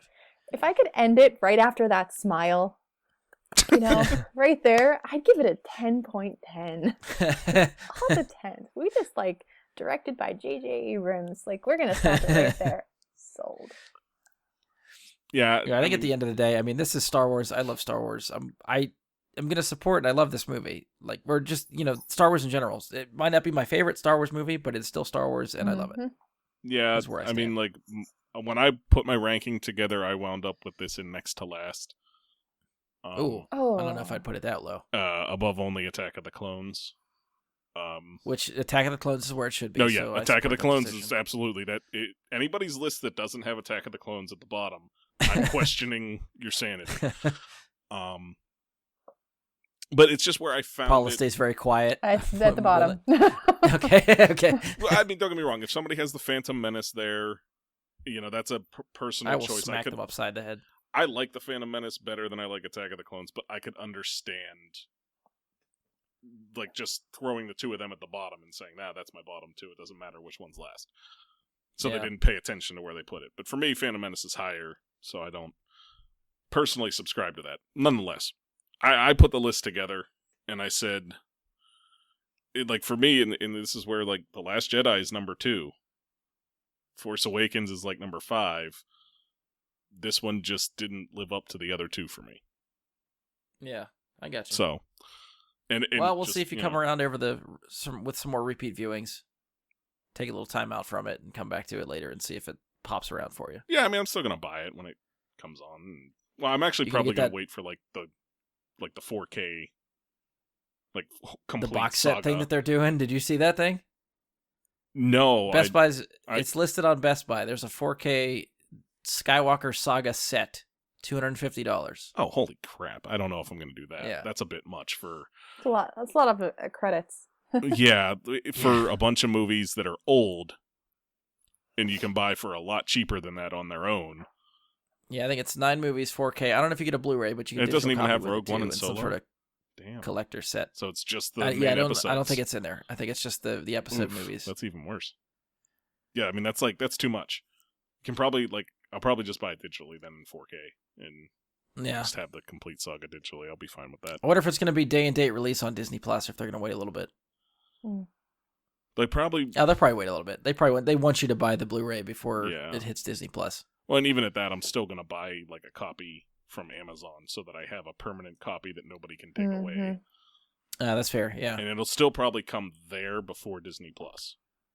We'll probably get Disney Plus the day of the physical release if it's gonna come early. If it's gonna come that day, because it's always 3 weeks different. I think now between the digital release and the physical release. Yeah. So, as soon as it pops up, I'll probably buy it. But I could still see them waiting longer for Disney Plus because they still want you to buy that physical disc. That's what I said. So I don't know if wait they're going to another do 3 that. months after physical disc comes out before Disney Plus. Maybe, because I mean, there's still things like the live action Aladdin and Lion King aren't on Disney Plus yet. Yeah. So maybe it's a 3 to 6 month waiting period or something like that. We'll have to see. Yeah. All right. Well, either way, we've been pushing. I think we're right about 3.5 hours for this. Yeah. So congratulations. This is going to be up there for one of our longest episodes, which is pretty much what we expected for a Star Wars themed episode. For the last main series Star Wars movie, maybe ever. Yeah. It's worth it. So hopefully you've stuck with. I'm hoping people have stuck with us for this long and have listened all the way. Take us in pieces, please. You don't have to do all 3.5 hours at once. You need to put that at the take beginning. If they're hearing this at the end, it's too late. If they're at the end listening to this, they've obviously done that already. Yeah. All right, so that's it for us. If you've enjoyed the show, please leave us a 5-star rating and review. Make sure to follow and subscribe to keep up with the show, whether wherever you listen, Spotify, iTunes, Google. We're on Anchor now. I'm sure there's other platforms in there that I can't think of. As always, you can find us on Facebook. Search Bry Guy into Super Friends or go to facebook.com/BryGuySuperFriends. You can send us questions, comments, topic suggestions, any of that fun stuff there. You can try to email us, bryguysuperfriends@gmail.com. I won't check it, but leave us something there for later. You can tweet us on Twitter @BGSuperFriends. Those we will see. We'll talk to you there. On behalf of Paula, Andy, Mike, and myself, thank you for listening, and may the Force be with you.